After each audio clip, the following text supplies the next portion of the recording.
മാനവകുലത്തിന്റെ രക്ഷയ്ക്ക് വേണ്ടി സ്വർഗത്തിന്റെ മഹിമയെ വെടിഞ്ഞ് ഭൂമിയിലേക്ക് ഇറങ്ങി കാലിത്തൊഴുത്തിൽ പിറന്ന് കാൽവരിയിൽ മരിച്ച് റോമാ സാമ്രാജ്യത്തിന്റെ കല്ലറകളെ പൊട്ടിച്ച് ഉയർത്തെഴുന്നേറ്റ ക്രിസ്തു യേശുവിന്റെ വിലാവിൽ തൊട്ടറിഞ്ഞ എന്റെ കർത്താവും എന്റെ ദൈവവും എന്ന വിശ്വാസത്തെ ഉറക്കെ പ്രഖ്യാപിച്ചുകൊണ്ട് ഭാരതത്തിന്റെ മണ്ണിലേക്ക് കാൽക്കുത്തിയ മാർത്തോമാ ശ്ലീഹായുടെ പൈതൃകത്തെ, മാർത്തോമാ ശ്ലീഹ കാട്ടിത്തന്ന വിശ്വാസത്തെ നെഞ്ചിലേക്കിയ പിതാക്കന്മാരുടെ അനന്തര അവകാശികളായി രാജ്യത്തിന്റെ തലസ്ഥാന നഗരിയിൽ രാജ്യത്തിന്റെ സഭയുടെ പീതവർണ്ണ പതാകയെ കയ്യിലെത്തുവാനായി ദൈവം നിയോഗിച്ച്, ദൈവത്താൽ വിളിക്കപ്പെട്ട്, ദൈവത്താൽ ചേർക്കപ്പെട്ട ഡൽഹി ഭദ്രാസനത്തിലെ എല്ലാ യുവജനങ്ങൾക്കും ക്രിസ്തേശുവിന്റെ നിസ്തുലമായ നാമത്തിൽ സ്നേഹാവാദനം. വെള്ളച്ചാട്ടം ഇങ്ങനെ ശക്തിയായിട്ട് ഒഴുകിക്കൊണ്ടിരിക്കുകയാണ്. ദൂരെ ഒരു മരത്തിന്റെ കൊമ്പിലിരിക്കുന്ന ഒരു കഴുകൻ ആ വെള്ളച്ചാട്ടത്തിലേക്ക് തന്നെ ഇങ്ങനെ സൂക്ഷിച്ചു നോക്കിക്കൊണ്ടിരിക്കുമ്പോൾ അത് ആ വെള്ളച്ചാട്ടത്തിൽ കൂടെ ഒരു കഴുതയുടെ ശവശരീരം ഒഴുകി വരികയാണ്. കഴുകന് കഴുതയുടെ ശവശരീരം കൊത്തിവലിച്ചു തിന്നുവാൻ വളരെയധികം ആഗ്രഹമുണ്ടായിരുന്നു. കഴുകൻ പറന്നു ചെന്ന് ഈ കഴുതയുടെ ശവശരീരത്തിന്റെ മുകളിലേക്ക് ഇരുന്നു. തന്റെ നില ഉറപ്പിച്ചിട്ട് ഈ കഴുതയുടെ ശവശരീരം കൊത്തി വലിച്ചു തിന്നാൻ തുടങ്ങി. വെള്ളത്തിന് ഇളക്കം തട്ടുന്നുണ്ട്. കഴുകൻ ഈ കഴുതയുടെ ശരീരത്തിൽ മുറുക്കെ പിടിച്ചിട്ടുണ്ട്. അങ്ങനെ കഴുതയുടെ ശവശരീരം അഗാധമായ ഗർത്തത്തിലേക്ക് നിപതിക്കുന്നതിന് മുൻപ് തനിക്ക് പറന്നുയരുവാൻ നല്ല രണ്ട് ശക്തിയുള്ള ചിറകുകളുണ്ട് എന്നുള്ള നല്ല ഉൾബോധ്യം ഈ കഴുകനുണ്ടായിരുന്നു. തന്റെ ശക്തിയിൽ കഴുകന് വിശ്വാസമുണ്ടായിരുന്നു. അങ്ങനെ വെള്ളത്തിലേക്ക് ഈ ശവശരീരം നിപതിക്കുന്നതിന് മുൻപ് തന്നെ തന്റെ ചിറകുകൾ അടിച്ച് പറന്നുയരുവാൻ ഈ കഴുകൻ ശ്രമിച്ചു. എന്നാൽ സാധിച്ചില്ല. വീണ്ടും ശക്തിയോടെ തന്റെ ചിറകുകൾ അടിച്ച് പറന്നുയരുവാൻ ശ്രമിക്കുന്ന നേരം നേരങ്ങൾ കൊണ്ട് തന്നെ ഈ കഴുതയുടെ ശവശരീരത്തോടൊപ്പം ചിറകുകൾക്ക് ശക്തി ഉണ്ടായിരുന്ന കഴുകൻ അഗാധമായ ഗർത്തത്തിലേക്ക് നിപതിക്കുന്നതായിട്ട് ഈ കഥയുടെ അവസാനത്തിൽ നമുക്ക് കാണാം. ഇവിടെ എന്താണ് തന്റെ ചിറകുകൾ ഉണ്ടായിട്ടും കഴുകന് പറന്നുയരുവാൻ സാധിക്കാതിരുന്നത്? പ്രിയരെ, ഓരോ പ്രാവശ്യവും വെള്ളത്തിന് ഇളക്കം തട്ടുമ്പോൾ തന്റെ കാലിൽ നിന്ന് കഴുതയുടെ ശവശരീരം വിട്ടു പോകാതിരിക്കുവാൻ വേണ്ടി ഓരോ നിമിഷവും കഴുതയെ അള്ളി പിടിക്കുമ്പോൾ ഈ കഴുതയുടെ ശവശരീരത്തിലേക്ക് കഴുകന്റെ മൂർച്ചയേറിയ നഖങ്ങൾ ഇറങ്ങുകയായിരുന്നു. എന്നിട്ട് കഴുതയുടെ എല്ലിലേക്ക് തന്റെ നഖങ്ങൾ ഇറങ്ങിയിട്ട് തനിക്കു തന്നെ വിടുവിക്കുവാൻ സാധിക്കാതെ വന്നതുകൊണ്ടാണ് ഈ കഴുതയുടെ ശവശരീരത്തോടൊപ്പം പറക്കുവാൻ ചിറകുകൾ ഉണ്ടായിരുന്നിട്ടും കഴുകന് പറന്നുയരുവാൻ സാധിക്കാത്തത്. ആമുഖമായിട്ട് ഈ കഥ എന്തിനിവിടെ പറഞ്ഞു എന്ന് ചോദിച്ചാൽ, മുന്നമേ ആദ്യം തന്നെ സാറായിക്കോട്ടെ, അച്ഛന്മാരായിക്കോട്ടെ ഒക്കെ പറഞ്ഞു ദിശ മാറി ഒഴുകുന്നതും വലിയ വലിയ മാറ്റങ്ങൾക്ക് നമ്മൾ ഓരോരുത്തരും പ്രാപ്തരാകുന്നുണ്ട് എല്ലാ മേഖലകളിലും. എന്നാൽ നമ്മൾക്ക് ശക്തിയുണ്ട് പറന്നുയരുവാൻ, നമ്മൾക്ക് ത്രാണിയുണ്ട് കാര്യങ്ങളെ നടത്തുവാൻ, ഞങ്ങൾക്ക് കാര്യങ്ങൾ അറിയാം എന്ന് ചിന്തിച്ചുകൊണ്ട് പലപ്പോഴും നമ്മൾ പറന്നുയരുവാൻ ശ്രമിക്കുമ്പോൾ ഈ ലോകത്തിന്റെ പലതിലും, ഈ ലോകത്തിന്റെ പല ഇമ്പങ്ങളിലും നാം അറിയാതെ നമ്മളിങ്ങനെ പിടിച്ച് അമർന്നിരിക്കുകയാണ്. ഈ കഴുതയോടൊപ്പം ഭൂമിയുടെ അഗാധത്തിലേക്ക് നിബന്ധിച്ചതുപോലെ നമ്മളെക്കാൾ ശക്തന്മാരായവർ കാലയവനികയ്ക്കുള്ളിൽ മറഞ്ഞതുപോലെ, പ്രിയരെ, ഞാനും നിങ്ങളും ഒരിക്കൽ കാലയവനികയ്ക്കുള്ളിൽ മറഞ്ഞു പോകും. അതിനു മുൻപേ എന്റെ ശക്തിയെ തിരിച്ചറിഞ്ഞ് ഞാൻ ഒഴുകേണ്ട ദിശയെ മനസ്സിലാക്കി, ഞാൻ പറക്കേണ്ട മാർഗങ്ങൾ ഏതെന്ന് മനസ്സിലാക്കി എന്നിലെ ഞാനെ ഒന്ന് പൊഴിച്ചു കളഞ്ഞ്, ആ സാറിനെ ഓർമ്മിപ്പിച്ചു പടം പൊഴിക്കുന്ന പാമ്പിനെ കുറിച്ച്. നമ്മളിലെ പടമൊക്കെ ഒന്ന് പൊഴിച്ച് ആത്മാവിന്റെ പടം പൊഴിക്കുവാൻ വേണ്ടിയാണ് കാലാകാലങ്ങളിൽ കോൺഫറൻസുകളും ഈ മീറ്റിങ്ങുകളും ഒക്കെ സഭ നമുക്ക് ക്രമീകരിച്ചു തരുന്നത്. ഇവിടെ ഇന്നിന്റെ ചിന്താവിഷയം ഏറ്റവും കണ്ടംപററി റെലവന്റ് ആയിട്ടുള്ള ഒരു മെസ്സേജാണ്. Rooted and built up in Christ. ക്രിസ്തുവിൽ വേരൂന്നി വളരുക. കൊലോസി ലേഖനം 2-ാം അധ്യായത്തിന്റെ 6-7 വാക്യങ്ങളിൽ കാണുന്നതാണ് അതിന്റെ ആധാരം. പൗലോസ് ശ്ലീഹ തടവറയിലായിരുന്നപ്പോൾ കൊലോസിയിലെയും ലവോദിക്കയിലെയും തന്റെ പ്രിയ ജനത്തോട് എഴുതിയിരിക്കുകയാണ്. അങ്ങനെ പൗലോസ് ശ്ലീഹ തന്റെ ജനത്തോട് പറയുകയാണ്, ശരീരം കൊണ്ട് ഞാൻ ദൂരസ്ഥനെങ്കിലും ആത്മാവ് കൊണ്ട് നിങ്ങളോട് അടുത്തിരിക്കുവാൻ ഞാൻ ആഗ്രഹിക്കുന്നു. 1. 2. വീണ്ടും പറയുകയാണ്, ഞങ്ങൾ ഉപദേശിച്ചു തന്ന വിശ്വാസത്തിന് എതിരായിട്ട് ആരെങ്കിലും നിങ്ങളെ പഠിപ്പിച്ചു കഴിഞ്ഞാൽ അല്ല, നിങ്ങൾ അങ്ങനെയല്ല പെരുമാറേണ്ടത്. 3 പൗലോസ്ലീഹ വീണ്ടും തന്റെ ജനത്തോട് പറയുകയാണ്, നിങ്ങൾ യേശുവിനെ കൈക്കൊണ്ടവരാണ്. നിങ്ങൾ യേശുവിനെ കൈക്കൊണ്ട് അവന്റെ കൂട്ടായ്മയിൽ നടപ്പിൻ. നിങ്ങൾ യേശുവിനെ കൈക്കൊണ്ടിട്ടുണ്ടെങ്കിൽ അവന്റെ കൂട്ടായ്മയിൽ നടപ്പിൻ. പിന്നെ അവനിൽ വേരൂന്നിയവനിൽ ആത്മീക വർധനവ് പ്രാപിക്കുവിൻ, വിശ്വാസത്തിൽ ഉറയ്ക്കുവിൻ, പിന്നീട് സ്തോത്രത്തിൽ കവിഞ്ഞും ഇരുപ്പിൻ.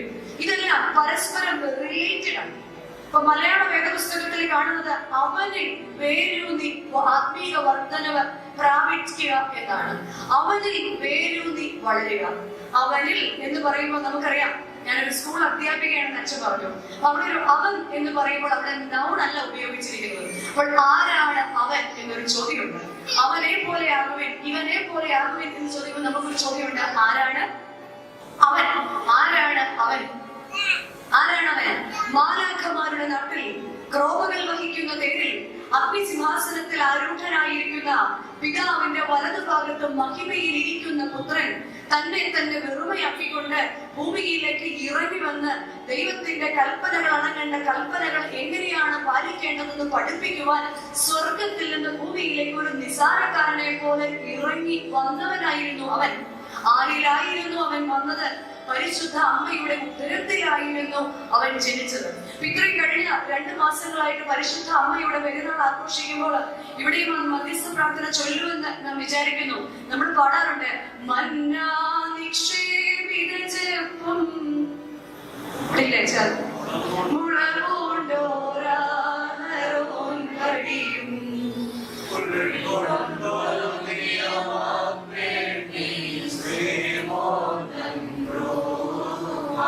പരിശുദ്ധ അമ്മയെ അതിന് താഴെ പറയാണ്, സ്ത്രീഹന്മാർ അവരുടെ ദൃഷ്ടാന്തങ്ങൾ കൊണ്ടും കണ്ടു, നിബിയന്മാർ അവരുടെ വെളിപാടുകൾ കണ്ടു.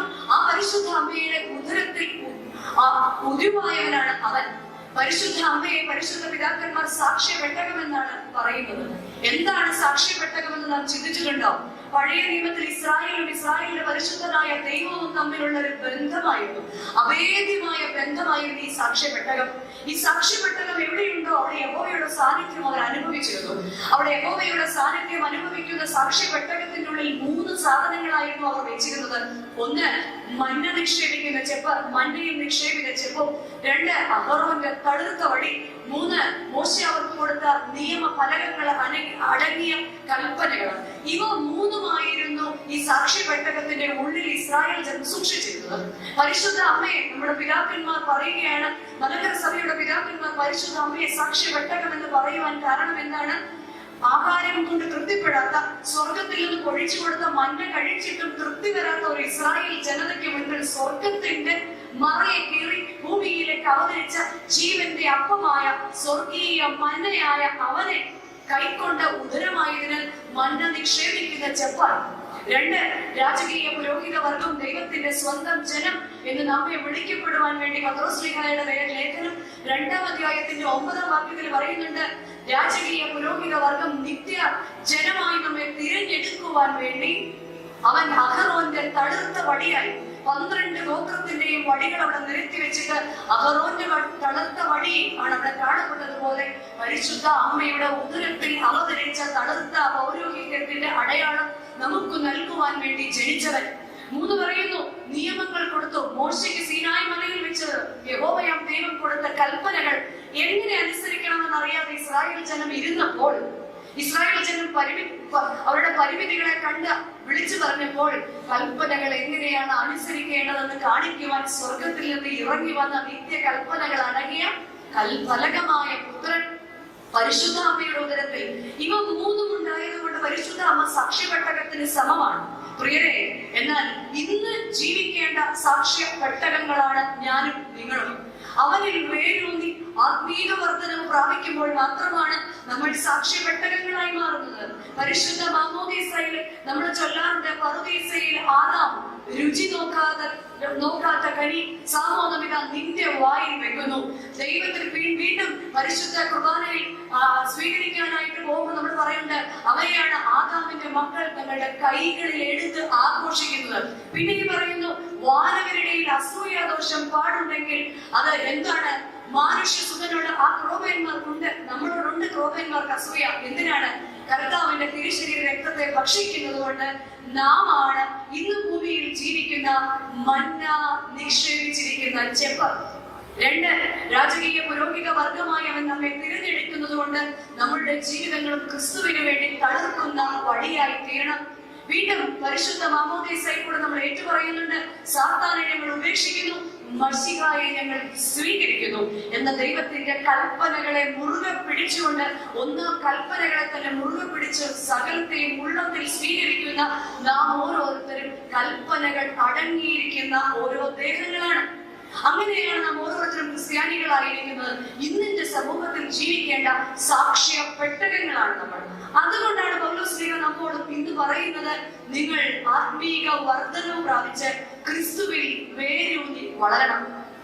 നാമമാത്രമായ ക്രിസ്ത്യാനികളാകാനല്ല, മറിച്ച് ക്രിസ്തുവിൽ വേര് ഊന്നി വളരുക എന്നതാണ് ഇന്നിന്റെ ലോകത്തിൽ നമ്മെ സംബന്ധിച്ച് ഏറ്റവും ബുദ്ധിമുട്ടുള്ള കാര്യം.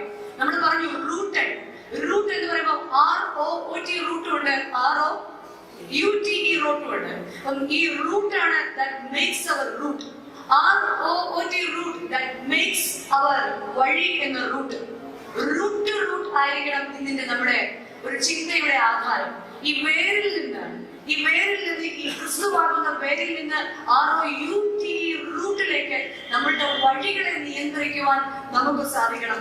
വിശുദ്ധ വേദപുസ്തകത്തില് നമുക്കറിയാം വേരൂന്നി വളരുന്നതിനെ കുറിച്ചുള്ള വേദഭാഗം അച്ഛൻ പറഞ്ഞു. സങ്കീർത്തനം 1, അതുപോലെ തന്നെ യിരെമ്യാ പ്രവാചകന്റെ പുസ്തകം 17-ാം അധ്യായത്തിന്റെ 8-ാം വാക്യത്തില് യഹോവയെ ആശ്രയിക്കുകയും യഹോവയിൽ തന്നെ ആശ്രയമായിരിക്കുകയും ചെയ്യുന്ന മനുഷ്യൻ ഭാഗ്യവാൻ, അവൻ ആറ്റിരിക്കത്ത് നട്ടിരിക്കുന്ന വൃക്ഷം പോലെ ഇരിക്കും. എന്തുകൊണ്ടാണ് അവനെ ആറ്റിരിക്കത്ത് നട്ടിരിക്കുന്ന വൃക്ഷം എന്ന് പറയാൻ കാരണം? 1, ഉഷ്ണം തട്ടുമ്പോൾ അവർ പേടിക്കുകയില്ല. ജീവിതത്തിൻ്റെതായ ഞെരുക്കങ്ങളും ബുദ്ധിമുട്ടുകളും ഉണ്ടാകുമ്പോൾ ക്രിസ്തുവിൽ വേരൂന്നി വളരുന്നവൻ തളർന്ന് ക്ഷീണിച്ചു പോകുകയില്ല. 2, അവന്റെ ഇല എപ്പോഴും പച്ചയായിട്ട് ഇരിക്കും, എപ്പോഴും ആത്മീക വർധനമുള്ളവന്. കാരണം ഏത് കഷ്ടതയിലും ക്രിസ്തു എനിക്ക് കൂട്ടാളിയാണ് എന്ന് പൗലോസിനെ പോലെ പറയുവാൻ നമുക്ക് സാധിക്കും. അതുകൊണ്ടാണ് പൗലോസും ശീലാസും തടവറയിൽ കിടന്നും ദൈവത്തെ സ്തുതിച്ചത്. എന്നാൽ ജീവിതത്തിന്റെ ഒരു ചെറിയ പ്രോബ്ലംസ് നമ്മുടെ ഇടയിലേക്ക് വന്നു കഴിയുമ്പോഴത്തേക്ക് നമ്മുടെ ഈ വിശ്വാസമൊക്കെ തടക്കും. പെട്ടെന്ന് നമ്മുടെ മിതമൊക്കെ മാറുന്നത്. നമ്മൾ ശരിക്കും ഒരു സീസണൽ ഭക്തരാണ്. കറക്റ്റ് നമുക്ക് മരത്തോട് ക്രിസ്തുവാകുന്ന പേരിനോട് നമുക്കൊന്ന് ചേർത്ത് വെക്കാം.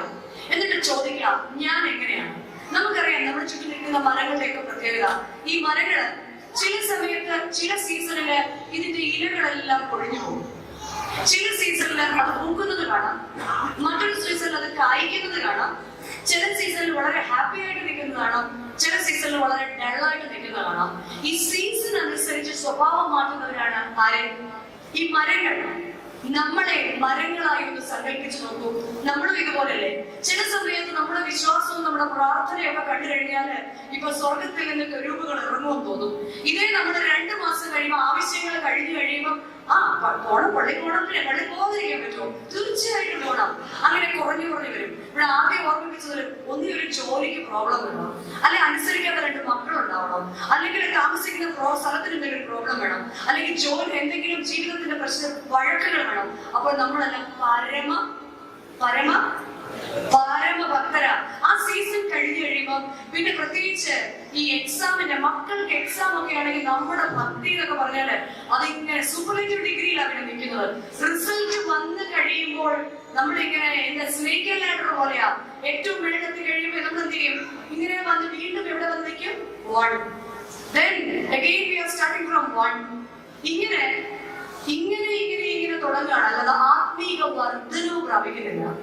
ഒരുവൻ ക്രിസ്തുവിനായാൽ അവൻ പുതിയ സൃഷ്ടിയാകുവാൻ പഴയവയെ ഉരിഞ്ഞു മാറ്റുമെന്നാണ്. പക്ഷെ നമ്മൾ എന്ത് ചെയ്യുന്നറിയോ? ഈ പഴയത് മടക്കി ഇങ്ങനെ വെച്ചേക്കും അലമാരിയിൽ. കാരണം എന്താ? കാര്യം സാധിച്ചു കഴിയുമ്പോ ഈ പഴയത് എടുത്ത് തന്നെ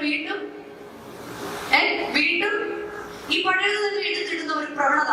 അതുകൊണ്ടാണ് ആത്മീയമായ ഒരു വർധനവ് നമ്മളിൽ വളരെ കുറവായി കാണുന്നത്. വീണ്ടും റോമർക്ക് എഴുതിയ ലേഖനം 11-ാം അധ്യായത്തിന്റെ 16-ാം വാക്യത്തിൽ പറയുന്നുണ്ട്, വേര് വിശുദ്ധമെങ്കിൽ കൊമ്പുകളും അങ്ങനെ തന്നെ. വേര് വിശുദ്ധമെങ്കിൽ കൊമ്പുകളും അങ്ങനെ തന്നെ. പണ്ട് ഇവിടെ പലരും ഇവിടെ തന്നെ ബോർഡ് ആൻഡ് ബോട്ട് വരയ്ക്കാം. അല്ലെങ്കിൽ ഇവിടെ വന്നവരായിരിക്കാം. പ്രിയ വിശ്വാസികളെ, പ്രിയ യുവതി യുവാക്കന്മാരെ, ഒരു കാര്യത്തിന്റെ ഒരു പ്രത്യേകത എന്ന് പറഞ്ഞാല് പണ്ട് കാലങ്ങളില് നിങ്ങളുടെ പേരൻസ് ഇവിടെ വരുന്ന സമയത്ത് അവരുടെയൊക്കെ വീട്ടില് 5ഉം 8ഉം മക്കളുണ്ട്. എങ്ങനെയെങ്കിലും പഠിച്ചത് മതി ഇനി വീട് രക്ഷിക്കാൻ വേണ്ടി അവര് എങ്ങനെയെങ്കിലും ഒക്കെ വണ്ടി കയറി ഈ നാട്ടിൽ വന്നു.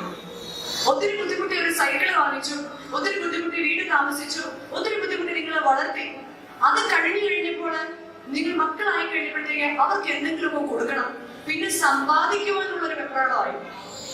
ആ ഒരു കാലഘട്ടം കഴിഞ്ഞു, സമ്പാദനത്തിന്റെ കാലഘട്ടം കഴിഞ്ഞ് ഭാഗ്യം കൊണ്ട് ജനിച്ചവരാണ് നമ്മളിൽ ഏറെ പേര്. ഈ ഭാഗ്യം കൊണ്ട് ജനിച്ചവൾ നമ്മൾ തന്നെ ഇങ്ങനെ വെറുതെ റിലാക്സ് ചെയ്ത് ജീവിക്കുകയാണ്. അപ്പോഴാണ് നമുക്ക് മക്കൾ ഉണ്ടാകുന്നത്. അതിലും റിലാക്സ് ചെയ്ത് ആണ് ആര് വളരാൻ പോകുന്നത്? ഭാഗ്യമുള്ള, നമ്മളെക്കാൾ ഭാഗ്യമുള്ള നമ്മുടെ മക്കൾ വളരാൻ പോകുന്നത്. എപ്പോഴും യാത്ര ചെയ്യുമ്പോൾ പലപ്പോഴും വലിയ മോനൊരു പരാതി പറയും, അപ്പൊ പുറകിലേക്ക് AC കിട്ടുന്നില്ല. ഞാൻ ഒന്നും മിണ്ടില്ല, ഫ്രണ്ടിൽ ഒന്നും അതിന് മറുപടി പറയാനില്ല. പലപ്പോഴായി കഴിഞ്ഞപ്പോൾ അവനോട് ചോദിച്ചു, എന്താ അമ്മയ്ക്ക് പറയാൻ മറുപടി ഇല്ലാത്ത? അപ്പയോട് പുറകോട്ട് AC കിട്ടുന്നില്ല. ഞാൻ പറഞ്ഞു, 3 സമയം കിട്ടുമ്പോ അപ്പയോട് ചോദിക്കണേ, ഈ പുറകോട്ടല്ലാത്ത AC കിട്ടാത്ത ഈ വണ്ടി എങ്ങനെയാ കഷ്ടപ്പെട്ട് വാങ്ങിച്ചെന്ന് ഒരു ദിവസം സമയം കിട്ടുമ്പോൾ ചോദിക്കണം. എന്ത് ബുദ്ധിമുട്ടി, എന്ത് നനഞ്ഞു, എന്ത് വിയർത്തു, എന്ത് വെയിൽ കൊണ്ടു, എങ്ങനെ കഷ്ടപ്പെട്ടാണ് ഈ രൂപത്തിൽ ഒരു സാൻഡോ ആക്കി എടുത്തതെന്ന് മോന് സമയം കിട്ടുമ്പോ ആരോടൊന്ന് ചോദിക്കണം? അപ്പയോടൊന്ന് ചോദിക്കണം. അങ്ങനെയുള്ള ഒരു കാലഘട്ടത്തിലാണ് നാം ഓരോരുത്തരും. ഇന്ന് മക്കള് ഉപഭോഗ സംസ്കാരത്തിന്റെ റെപ്രസെന്റേറ്റീവ്സ് ആയിട്ട് വളർന്നുകൊണ്ടിരിക്കുക. അവിടെയാണ് യേശു തമ്പുരാൻ എങ്ങനെയായിരുന്നു, how was he to his root എന്നുള്ള ഒരു ചോദ്യമാണ് നമ്മുടെ മുന്നില്. He was like a pot. He was like a pot. നമുക്കറിയാം കുശവനും കളിമണ്ണിന്റെ ഒക്കെ കഥകള് ഒരുപാട് നമ്മുടെ വേദപുസ്തകത്തിലെ കുശവൻ നനയുന്നതിനെ കുറിച്ച്, കളിമണ്ണിനും കുശവനും തമ്മിലുള്ള ബന്ധത്തെ കുറിച്ച് പറയുന്നുണ്ട്. He was like a pot. എന്താണ് അതിനെ നമുക്ക് 3ആയി തരംതിരിക്കാം. POT, pot. He was an example for patience. He was an example for obedience and trust. Patience, obedience and trust. ഗത്സമനിലും കാൽവരിയിലും ഒക്കെ യേശുവിന്റെ ആ പേഷ്യൻസ് നമുക്ക് കാണാൻ സാധിക്കും. പ്രിയരെ, നമ്മുടെ ജീവിതത്തിന്റെ ഇന്നത്തെ ഏറ്റവും വലിയ പരാജയം, നമ്മുടെ സമൂഹത്തിന്റെ ഏറ്റവും വലിയ പരാജയം ഈ പേഷ്യൻസിലായിരുന്നു. നമുക്ക് ക്ഷമയോടുകൂടി ഒരു കാര്യത്തെ കൈകാര്യം ചെയ്യാൻ സാധിക്കാറുണ്ടോ? വീട്ടില് എന്ത് പറഞ്ഞാലും ബേസ്റ്റ് ഔട്ട് ചെയ്യുന്ന ഒരു പ്രകൃതമാണ്. 2, ഒബീഡിയൻസ്, അനുസരണം, പരസ്പരമുള്ള വിധേയത്വം നമ്മളുടെ ഇടയിൽ നിന്ന് എപ്പോഴോ മാഞ്ഞു പോകുന്നുണ്ടോ? ട്രസ്റ്റ്, വിശ്വസ്തതയില് പരസ്പരം പങ്കാളികളുമായിട്ട് നമ്മളുടെ വിശ്വസ്തത എങ്ങനെയാണ് എന്ന്, അല്ലെങ്കിൽ സമൂഹത്തോടുള്ള എന്റെ വിശ്വസ്തത, എന്റെ പേരൻസിനോടുള്ള എന്റെ വിശ്വസ്തത, ഞാൻ ആയിരിക്കുന്ന ഏതു മേഖലകളിലും വിശ്വസ്തൻ എന്ന പേരിന് എനിക്ക് അർഹതയുണ്ടോ എന്ന് നമുക്ക് ആത്മാവിനോട് ചോദിക്കണം. പതിവ് പോലൊരു കോൺഫറൻസിന് വന്നു, കോൺഫറൻസ് കഴിഞ്ഞു, എല്ലാരെയൊക്കെ കണ്ടു, എൻജോയ് ചെയ്തു.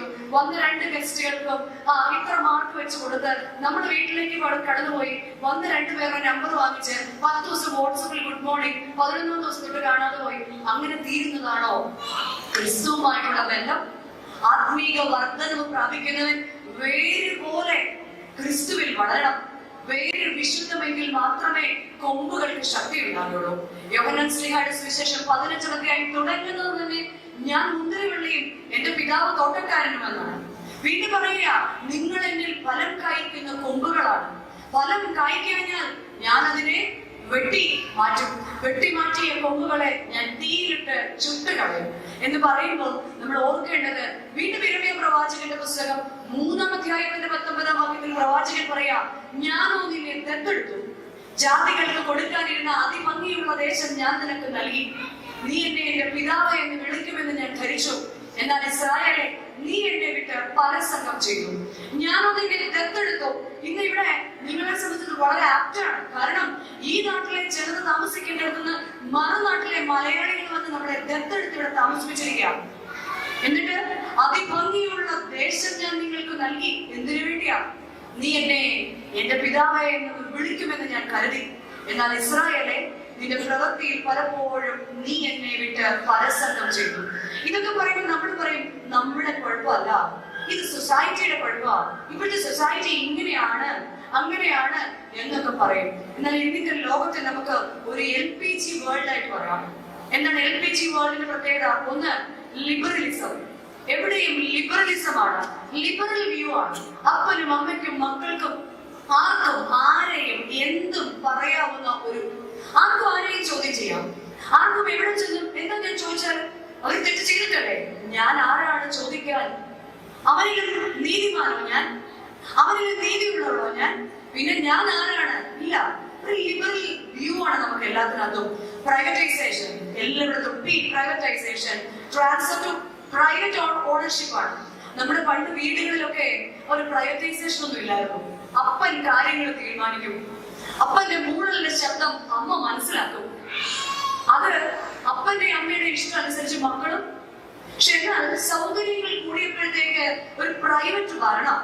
അപ്പനും ഭരിക്കും, അമ്മയും ഭരിക്കും, മക്കളും ഭരിക്കും. അങ്ങനെ മൊത്തത്തിൽ രാജാക്കന്മാർ മാത്രമായി വീടുകളിൽ, പ്രജകളില്ല. പള്ളിയിലേക്ക് വന്നാലോ എല്ലാവരും രാജാവ്, പ്രജയില്ല. ആകെ ഒരു കുറച്ചു വർഷം മുൻപ് പുതിയ പള്ളിയിൽ 2 ആഴ്ച കഴിഞ്ഞപ്പോൾ അങ്ങനെ അഭിപ്രായം ഒന്നും പറയാനില്ലെങ്കിൽ ചർച്ച എങ്ങനെയുണ്ട് പള്ളി? വളരെ മനോഹരമായ ദേവാലയം, എന്നാലും എങ്ങനെയുണ്ട്? മൊത്തത്തിൽ എങ്ങനെയുണ്ട്? മൊത്തത്തിൽ ദൈവജനം എല്ലാം നല്ലതല്ലേ? നമുക്ക് പെണ്ണിനൊക്കെ ഒരു പ്രത്യേക കലാവിരുന്നുണ്ട്. എന്തിനാ വീണ്ടും ചോദിക്കാൻ? അപ്പൊ ഞാൻ പിന്നെ ചോദിച്ചു, അച്ഛാ എങ്ങനെയുണ്ട് അവിടെ ആൾക്കാരൊക്കെ? എല്ലാവരും രാജാക്കന്മാരല്ലേ? ഞാൻ ചോദിച്ചു, പ്രജയില്ലേ? ഞാൻ പ്രജയുണ്ടല്ലോ. കാരണം എന്താ, എന്നെ ഇവിടെ 3 വർഷത്തേക്ക് നിർത്തി വെറും പ്രജ. നമ്മളെല്ലാം കുടുംബത്തിൽ രാജാക്കന്മാരാണ്. നമുക്കെല്ലാം രാജാവായ മതി. ആർക്കും ആരാവണ്ട, പ്രജയാവണ്ട. യേശു തമ്പുരാൻ അവസാനം മാളികയുടെ മുകളിൽ ഇരുന്നു കൊണ്ട് ശിഷ്യന്മാരുടെ ഇടയ്ക്ക് തന്റെ അപ്പം നുറുക്കി കൊടുത്തിട്ട് ശിഷ്യന്മാർ തിന്ന് തൃപ്തരായി കഴിഞ്ഞപ്പോൾ അരയിൽ കച്ച കെട്ടിയിട്ട് ശിഷ്യന്മാരുടെ കാലിൽ ഇരുന്നിട്ട് പറയാ, ഞാനോ നിങ്ങളുടെ ഇടയിൽ ഒരു ശുശ്രൂഷക്കാരനെ പോലെ ആകുന്നു. ഞാൻ നിങ്ങളുടെ ഇടയിൽ എങ്ങനെയാവുന്നു? ഞാനൊരു ശുശ്രൂഷക്കാരനാ.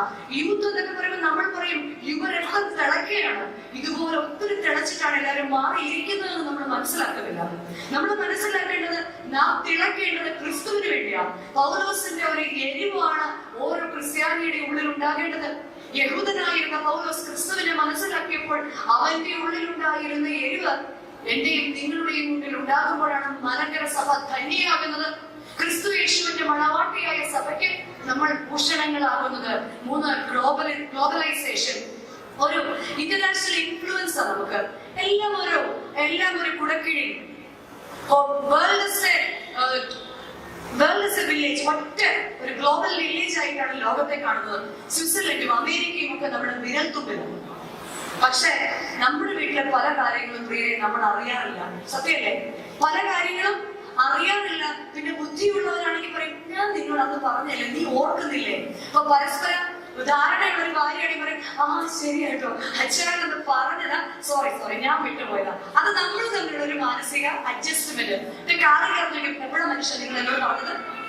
അതാണ് ഒരു ഗ്ലോബലൈസേഷൻ. എല്ലാം ഒരു മൊത്തത്തിൽ നമ്മളൊരു ഭരിക്കുന്ന ലോകം പോലെ ആയപ്പോഴാണ് അച്ഛൻ പറഞ്ഞു ഷട്ടർ തുറന്നുകൊണ്ട്, അല്ലെങ്കിൽ ഷട്ടറിന്റെ ലിവർ പൊട്ടിക്കൊണ്ട് 6 ദിശ മാറി നീങ്ങിയത് കൊണ്ട്. പ്രിയരെ, ഈ നമ്മൾ അച്ഛൻ ഇവിടെ ജോൺസൺ ഓർമ്മിപ്പിച്ചു, വെള്ളം ഏറ്റവും കൂടുതൽ പൊങ്ങിയതിന്റെ നടുക്ക് നിന്ന് വരുത്തിയാണ് ഞാൻ പറയുന്നത്. ഇത് ഷട്ടർ പൊങ്ങിയത് കൊണ്ടോ മഴ പെയ്തത് കൊണ്ടോ ഒന്നുമല്ല. ഞങ്ങളുടെ നാടൊക്കെ വലിയ കുഴപ്പമില്ലാതെ സാമ്പത്തികമായിട്ട് പച്ച പിടിച്ച് പുഷ്ടി പ്രാപിച്ചൊക്കെ ജീവിക്കുന്നവരാണ് മജോറിറ്റി. പുത്തൻകാവ് കത്തീഡ്രൽ 10,500 വീട്ടുകാരുള്ള പള്ളിക്ക് ചുറ്റും സുഖലോലുപരായി കഴിയുന്ന ദൈവത്താൽ കൃപയാൽ കഴിയുന്നവരാണ്. 3 മണിക്കൂർ മതി നിന്റെ സകലതും കാലിനടിയിൽ പോകാനെന്ന് മനസ്സിലാക്കി തന്ന നിമിഷമായിരുന്നു അത്. ഷട്ടർ പൊട്ടിയാലും മഴ പെയ്താലും എനിക്ക് ജോൺസൺസിനെ ഒന്ന് കൺവേ ചെയ്യാൻ, അച്ഛാ ഞാൻ എങ്ങനെയാ വരുന്നതെന്ന് ചോദിക്കാൻ പറ്റില്ല. ലാസ്റ്റ് എവിടെയോ കൊണ്ട് ഫോൺ കുത്തി വെച്ചിട്ട് ഞാൻ അച്ഛനെ വിളിച്ചിട്ട് പറഞ്ഞു, അച്ഛാ ഇനി വിളിക്കാൻ പറ്റുമോ അറിയത്തില്ല, കഴുത്തിന്റെ അത്രയുമായി. ഇപ്പൊ ചെവി ഫ്രീ ആയതുകൊണ്ട് ഞാൻ എന്ത് ചെയ്യുക, ജസ്റ്റ് വിളിക്കുക. ഇനി ഞാൻ വെള്ളം താഴുകയാണെങ്കിൽ വീണ്ടും ഒരിക്കൽ കൂടെ കാണാമെന്ന് ഞങ്ങൾക്കാർക്കും പരസ്പരം പ്രതീക്ഷകൾ ഉണ്ടായിരുന്നില്ല. കഴിഞ്ഞ ഓഗസ്റ്റ് 15-ാം തീയതി കുർബാനയ്ക്ക് ശേഷം നാട് മുഴുവൻ ഒരു ആഘോഷത്തിലായിരുന്നു.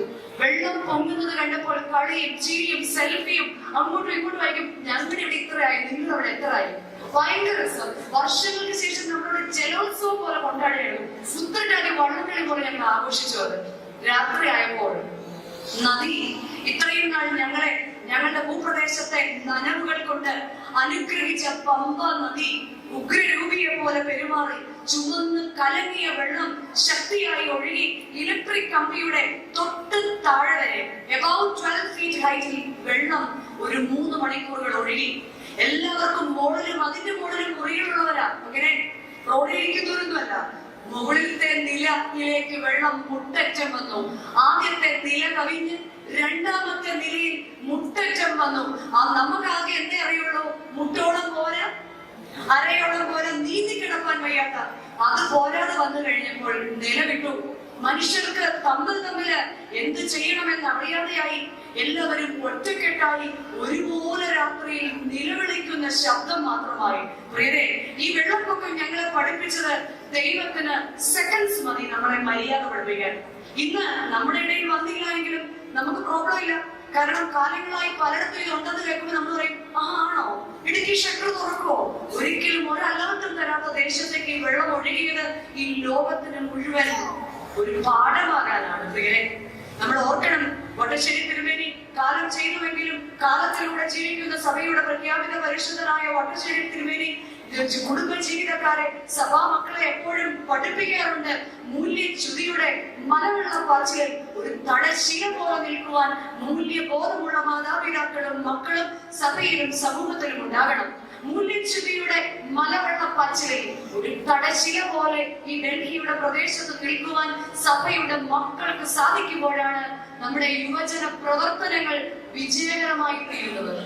പ്രവർത്തനം ഒരു സൈഡിൽ കൂടെ നടക്കുകയും മനസ്സിൽ വീണ്ടും പഴയ ഒടുക്കുവാണെങ്കിൽ എന്താ നമുക്ക് പ്രയോജനം?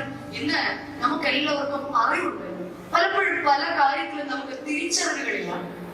ഇന്ന് നമുക്കെല്ലാം ജ്ഞാനമുണ്ട്. പക്ഷെ എന്നാൽ ക്രിസ്തു യേശുവിനെ കുറിച്ച് പറയുന്നത് പോലെ ഒരു പരിജ്ഞാനമില്ല. ഇന്ന് നമുക്ക് എല്ലാവർക്കും തിരിച്ചറിവും ജ്ഞാനവും ബുദ്ധിയുമുണ്ട്. പക്ഷെ പല കാര്യത്തിലും ബോധമില്ലാത്ത ഒരവസ്ഥയിലാണ് നമ്മുടെ പെരുമാറ്റം. വായിൽ വരുന്നത്, തോന്നുന്നത് എല്ലാം പ്രവർത്തിക്കുവാനുള്ള ഒരു ധൈര്യം. ഒരു പ്രത്യേകത പറയുന്നത്, അടുക്കളയില് അടുപ്പ് കത്തുന്ന ഒരു അലങ്കാരം. ഒരു ദിവസത്തിലെ 2 ദിവസത്തിൽ കൂടുതൽ അടുപ്പ് കത്തിക്കാത്ത ഭാര്യയോട് പ്രത്യേകിച്ച് വലിയ താല്പര്യമൊന്നും ആർക്കും കാണില്ല. അടുക്കളയിൽ അടുപ്പ് തീ ഒരു അലങ്കാരമാണ്. എന്നാൽ അടുപ്പിൽ നിന്ന് അടുക്കളയിലേക്ക് കയറി അടുക്കളയിൽ നിന്ന് വീടിലേക്ക് തീ പിടിച്ചു കഴിഞ്ഞാൽ ആ തീ ഒരു അലങ്കാരമല്ല, അപകടമാണ്. ഇന്ന് നമുക്ക് സംഭവിക്കുന്നത് അങ്ങനെയാണ്. ജ്ഞാനമുണ്ട്, പരിജ്ഞാനമില്ല. ബുദ്ധിയുണ്ട്, ബോധമില്ല. അറിവുണ്ട്, തിരിച്ചറിവില്ല. നമുക്ക് എല്ലാവർക്കും ഇഷ്ടമാണ് നല്ല മക്കള്. എന്റെ മോൻ ശമൂലിനെ പോലെ ആയിരിക്കണം, എന്റെ മോൻ യേശുദമ്പുരാനെ പോലെ ആയിരിക്കണം, എന്റെ മോൻ യോഹന്നാനെ പോലെ ആയിരിക്കണം. സ്കൂൾസിലൊക്കെ ചെന്നിട്ട് നമ്മൾ പറയും, ഇവിടെ ഒരു നല്ല ടീച്ചർ ഉണ്ടോ? ഹോസ്പിറ്റലിൽ ചെന്നിട്ട് നമ്മൾ പറയും, ഇവിടെ ഒരു നല്ല ഡോക്ടർ ഉണ്ടോ? കോടതി ചെന്നിട്ട് വിളിക്കും, ഇവിടെ ഒരു നല്ല അഡ്വക്കേറ്റ് ഉണ്ടോ? പള്ളിയിൽ ചെന്നിട്ട് അച്ഛനേക്കും, അച്ഛാ ഈ മദ്രസത്തിൽ നല്ല അച്ഛനുണ്ടോ? ഇവരെല്ലാം എവിടെ നിന്നാണ് ഉണ്ടാകുന്നത്? ശാരീരികവും മാനസികവും ആത്മീയവുമായ ആരോഗ്യമുള്ള മക്കൾ ഉണ്ടാകുന്നത് ശാരീരികവും മാനസികവും ആത്മീയവുമായ ആരോഗ്യമുള്ള മാതാപിതാക്കളിൽ നിന്നാണ്. പരിശുദ്ധ സഭയുടെ വിശ്വാസത്തെയും പട്ടക്കാരെയും മേൽപ്പട്ടക്കാരെയും ഒക്കെ പിടിച്ചു നിർത്തിയിരുന്നത് എന്താണ്? പലരും പറയും കുടുംബത്തിൽ നിന്ന്. ഒന്നുമല്ല, മലങ്കര സഭയുടെ മക്കളുടെ പ്രാർത്ഥനയായിരുന്നു. അവരൊഴുക്കിയ കണ്ണുനീരായിരുന്നു മലങ്കര സഭയുടെ കോട്ടയും ഭിത്തിയും. എവിടെയെങ്കിലും വിള്ളലോ വീഴ്ചയോ ഉണ്ടായിട്ടുണ്ടെങ്കിൽ പ്രിയരെ, അവരുടേതല്ല, എന്റെയും നിങ്ങളുടെയും തെറ്റാണ്, എന്റെയും നിങ്ങളുടെയും കുറവാണ്. കാരണം ഇന്ന് നമ്മുടെ സെൽഫി സംസ്കാരത്തിലാണ്. നമുക്ക് എന്തേ ആഗ്രഹമുള്ളൂ? എവിടെ ഇരുന്നാലും എന്ത് ചെയ്യണം? ഒരു സെൽഫി എടുത്തേക്കാം. ഇന്നലെ ഞാൻ കാണുമായിരുന്നു, എയർപോർട്ടിൽ ഓരോ സ്റ്റെപ്പ് വെക്കുമ്പോഴും സെൽഫി എടുക്കുന്നവരെ. അപ്പൊ ഞാൻ അതിന് ഓർത്ത് ഇതൊരു അക്യൂട്ട് സെൽഫിയാണോ അതോ ക്രോണിക് സെൽഫി, എന്തെങ്കിലും മാനസിക രോഗമായിരിക്കും. അപ്പൊ എന്റെ ഒരു പ്രധാന വിനോദം എന്ന് പറഞ്ഞാൽ ഓരോരുത്തരെയും നോക്കുന്നതാണ് വായനയേക്കാൾ കൂടുതൽ എനിക്ക് ക്യാരക്ടർ സ്റ്റഡിയാണ് കൂടുതൽ ഇഷ്ടം. അപ്പൊ ഓരോരുത്തരെയും കണ്ട് എൻജോയ് ചെയ്തിരിക്കും. അപ്പൊ ഓരോരുത്തരും സെൽഫി എടുക്കുന്നത് കണ്ടാൽ അതിൽ നിന്ന് നമ്മൾ മനസ്സിലാക്കേണ്ടത് ഞാൻ ഓരോ മിനിറ്റിലും എന്താണ് ഞാൻ എന്ന ആഗ്രഹം, അല്ലെ എന്നെ ഒന്ന് ലിഫ്റ്റപ്പ് ചെയ്യണം. മറ്റുള്ളവരിനേക്കാളും സെൽഫ് ഈഗോ പ്രൊജക്ഷൻ ആണ് നമ്മളുടെ ജീവിതത്തിൽ കൂടുതൽ നടക്കുന്നത്. എന്നെ മറ്റുള്ളവർ എങ്ങനെ, വീട്ടിൽ ഞാൻ എങ്ങനെ. തന്നെയല്ല, ഒരിക്കലും ഒരു കവി ഇങ്ങനെ പാടി, ആരെയാണ് നിനക്കേറെ ഇഷ്ടം? കുട്ടി മറുപടിയായി പാടി, എന്നെയാണ് എനിക്കേറെ ഇഷ്ടം. പരസ്പരം വിശ്വസ്തത കാത്തു പരിപാലിക്കുവാൻ നമുക്ക് സാധിക്കുന്നുണ്ടെങ്കിൽ അവരെന്റെ വേദനയിൽ നമ്മൾ സന്തോഷിക്കില്ല. അവരുടെ വേദനയിൽ നമ്മൾ സന്തോഷിക്കില്ല. നമുക്കെല്ലാം രണ്ടു തരം റിലേഷൻഷിപ്സ് ഉണ്ട്. ഒന്ന് ഇന്റർപേഴ്സണൽ റിലേഷനും, രണ്ട് ഇൻട്രാപേഴ്സണൽ റിലേഷനും. ഇൻട്രാപേഴ്സണൽ റിലേഷൻ എന്ന് പറഞ്ഞാല് ഐ ടു ബി, എനിക്ക് എന്നോട് ഉള്ള ബന്ധം. ഒന്ന് ചിന്തിച്ചു നോക്കുക, എനിക്ക് എന്നോടുള്ള ബന്ധം എങ്ങനെയാണ്? എനിക്ക് എന്നോടുള്ള ബന്ധം എങ്ങനെയാണ്? വളരെ നല്ലതാണ്. കണ്ണാടി നോക്കുമ്പോൾ വളരെ സുന്ദരനാണ് ഞാൻ, വളരെ സുന്ദരിയാണ് ഞാൻ. രണ്ടു കൂട്ടരുണ്ട്. ഒന്ന് സെൽഫായിട്ട് ഒരു മതിപ്പുള്ളവര്, രണ്ട് എന്ത് ചെയ്താലും സെൽഫ് സാറ്റിസ്ഫാക്ഷൻ ഇല്ലാത്തവർ, അല്ലെങ്കിലും എനിക്കറിയാം എന്നെ കൊള്ളത്തില്ല. വേറൊരു കൂട്ടർ അങ്ങനെയല്ല, ഞാൻ ചെയ്താലേ ശരിയാകൂ, ബാക്കിയുള്ളവരെല്ലാം മാറി നിൽക്കും. അങ്ങനെ ഇൻട്രാപേഴ്സണൽ റിലേഷൻ. അവിടെ വിശുദ്ധ മത്തായിയുടെ സുവിശേഷം 5-ാം അധ്യായത്തില് യേശു തമ്പുരാൻ പറയാ, നിങ്ങൾ ഭൂമിയുടെ, പറഞ്ഞോളൂ, നിങ്ങൾ ഭൂമിയുടെ ഉപ്പാകുന്നു. നിങ്ങൾ ഭൂമിയുടെ, ഒന്ന് ഉറക്കെ പറയോ, നിങ്ങൾ ഭൂമിയുടെ ഉപ്പാകുന്നു. എന്താണ് ഉപ്പിന്റെ സ്പെഷ്യാലിറ്റീസ് എന്നൊന്നും ഞാൻ പറഞ്ഞു തരേണ്ട കാര്യമില്ല. ഉപ്പിന്റെ ഏറ്റവും ഫസ്റ്റ് ക്വാളിറ്റി എന്ന് പറഞ്ഞാൽ ഏത് വസ്തുവിലേക്ക് ഉപ്പ് ഇടുന്നോ ആ വസ്തുവുമായി ഉപ്പ് ലയിച്ചു ചെയ്യും. സാമ്പാറിന്റെ കൂട്ടരെ ഉപ്പ് കടിച്ചു തന്നെയല്ല നമ്മൾ ചെയ്യാം, ഉപ്പ് ആ വസ്തുവിൽ ലയിച്ചു ചെയ്യും. രണ്ട്, ഉപ്പ് രുചി വർദ്ധിപ്പിക്കും. മൂന്ന്, ഉപ്പ് മുറിവുണക്കും.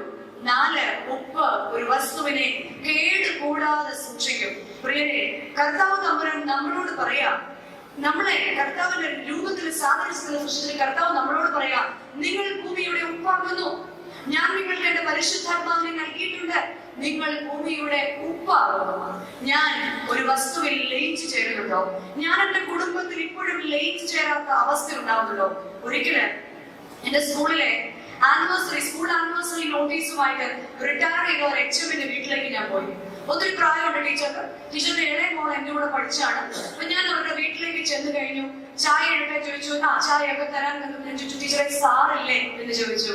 ടീച്ചറുടെ മുഖത്ത് വലിയ ഉപ്പില്ല, വലിയ താല്പര്യമില്ല പുള്ളിക്കരുത്. ഞാൻ വീട്ടിൽ ചോദിച്ചു, ടീച്ചറെ സാറില്ലേ? കാരണം ഞങ്ങളുടെ നാട്ടിലെ വളരെ സമ്മതനായ മനുഷ്യനാണ്, എല്ലാവരും ബഹുമാനിക്കുന്ന ഒരു അധ്യാപകനാണ്. സാറില്ലേന്ന് ചോദിച്ചു. ഞാൻ ആവടങ്ങാനും കാണുമെന്ന്. അപ്പൊ ഞാൻ ഒന്നും കിട്ടിയില്ല. ചായ കുടിച്ചുകൊണ്ടിരുന്നപ്പോള് ഒരു എന്താ പറയാ, ഒരു മോണലോക്ക് പോലെ പുള്ളി തന്നെയായിട്ടിരുന്ന് പറയാണ്, എന്ത് ചെയ്യാനാ മോളെ, അന്ന് സിംഗപ്പൂരിനൊക്കെ എന്ത് നല്ല കല്യാണാലോചന വന്നതാന്ന് അറിയാമോ? എനിക്ക് ഇതാ വെച്ചിരുന്നതെന്ന്. ഞാൻ ഞെട്ടിപ്പോയി. കാരണം അവരുടെ ഇളയ മോള് എന്റെ കൂടെ പഠിച്ചതാണ്, എനിക്ക് തന്നെ ഇത്രയും പ്രായമൊക്കെ ആയി. അപ്പൊ പറയുകയാണ്, എന്ത് ചെയ്യാനാ, അന്ന് സിംഗപ്പൂരിന് നല്ല നല്ല ആലോചനകളൊക്കെ ഇന്നും ലയിച്ചു ചേരാത്ത അവസ്ഥ. ഞാൻ ഇങ്ങനെയല്ല ഒരു ഭാര്യയെ കുറിച്ച് സങ്കല്പിച്ചിരുന്നത്. എന്റെ സങ്കല്പത്തിലെ ഭർത്താവ് ഇങ്ങനെയേ അല്ല. എന്റെ മക്കൾ കുറച്ചുകൂടെ ഒക്കെ ഇങ്ങനൊന്നും ഇരിക്കുന്നവരല്ല. അവരും പറയും അപ്പ അമ്മ എന്നൊക്കെ പറഞ്ഞു കഴിഞ്ഞാൽ എല്ലാ ആ ആന്റി അങ്കിളിനെ പോലെ ഇരിക്കണം. എങ്ങനെയാണ് ഈ ഗ്രൂപ്പായി ലയിച്ചു ചേരാൻ നമുക്ക് സാധിക്കുന്നുണ്ടോ? രണ്ട്, അത് സാധിക്കണമെങ്കിൽ ഉപ്പ് രുചിയെ വർദ്ധിപ്പിക്കുന്നതായിരിക്കണം. രുചിയെ വർദ്ധിപ്പിക്കാൻ എന്റെ സാന്നിധ്യം എന്റെ കുടുംബത്തില്, എന്റെ വീട്ടില്, എന്റെ ദേവാലയത്തില്, എന്റെ കമ്മിറ്റിയില് എന്നെ കാണുമ്പോൾ തന്നെ മറ്റുള്ളവർ വാർഡ് വരുന്ന വഴക്കാടി എന്നാണ് പറയുന്നത്.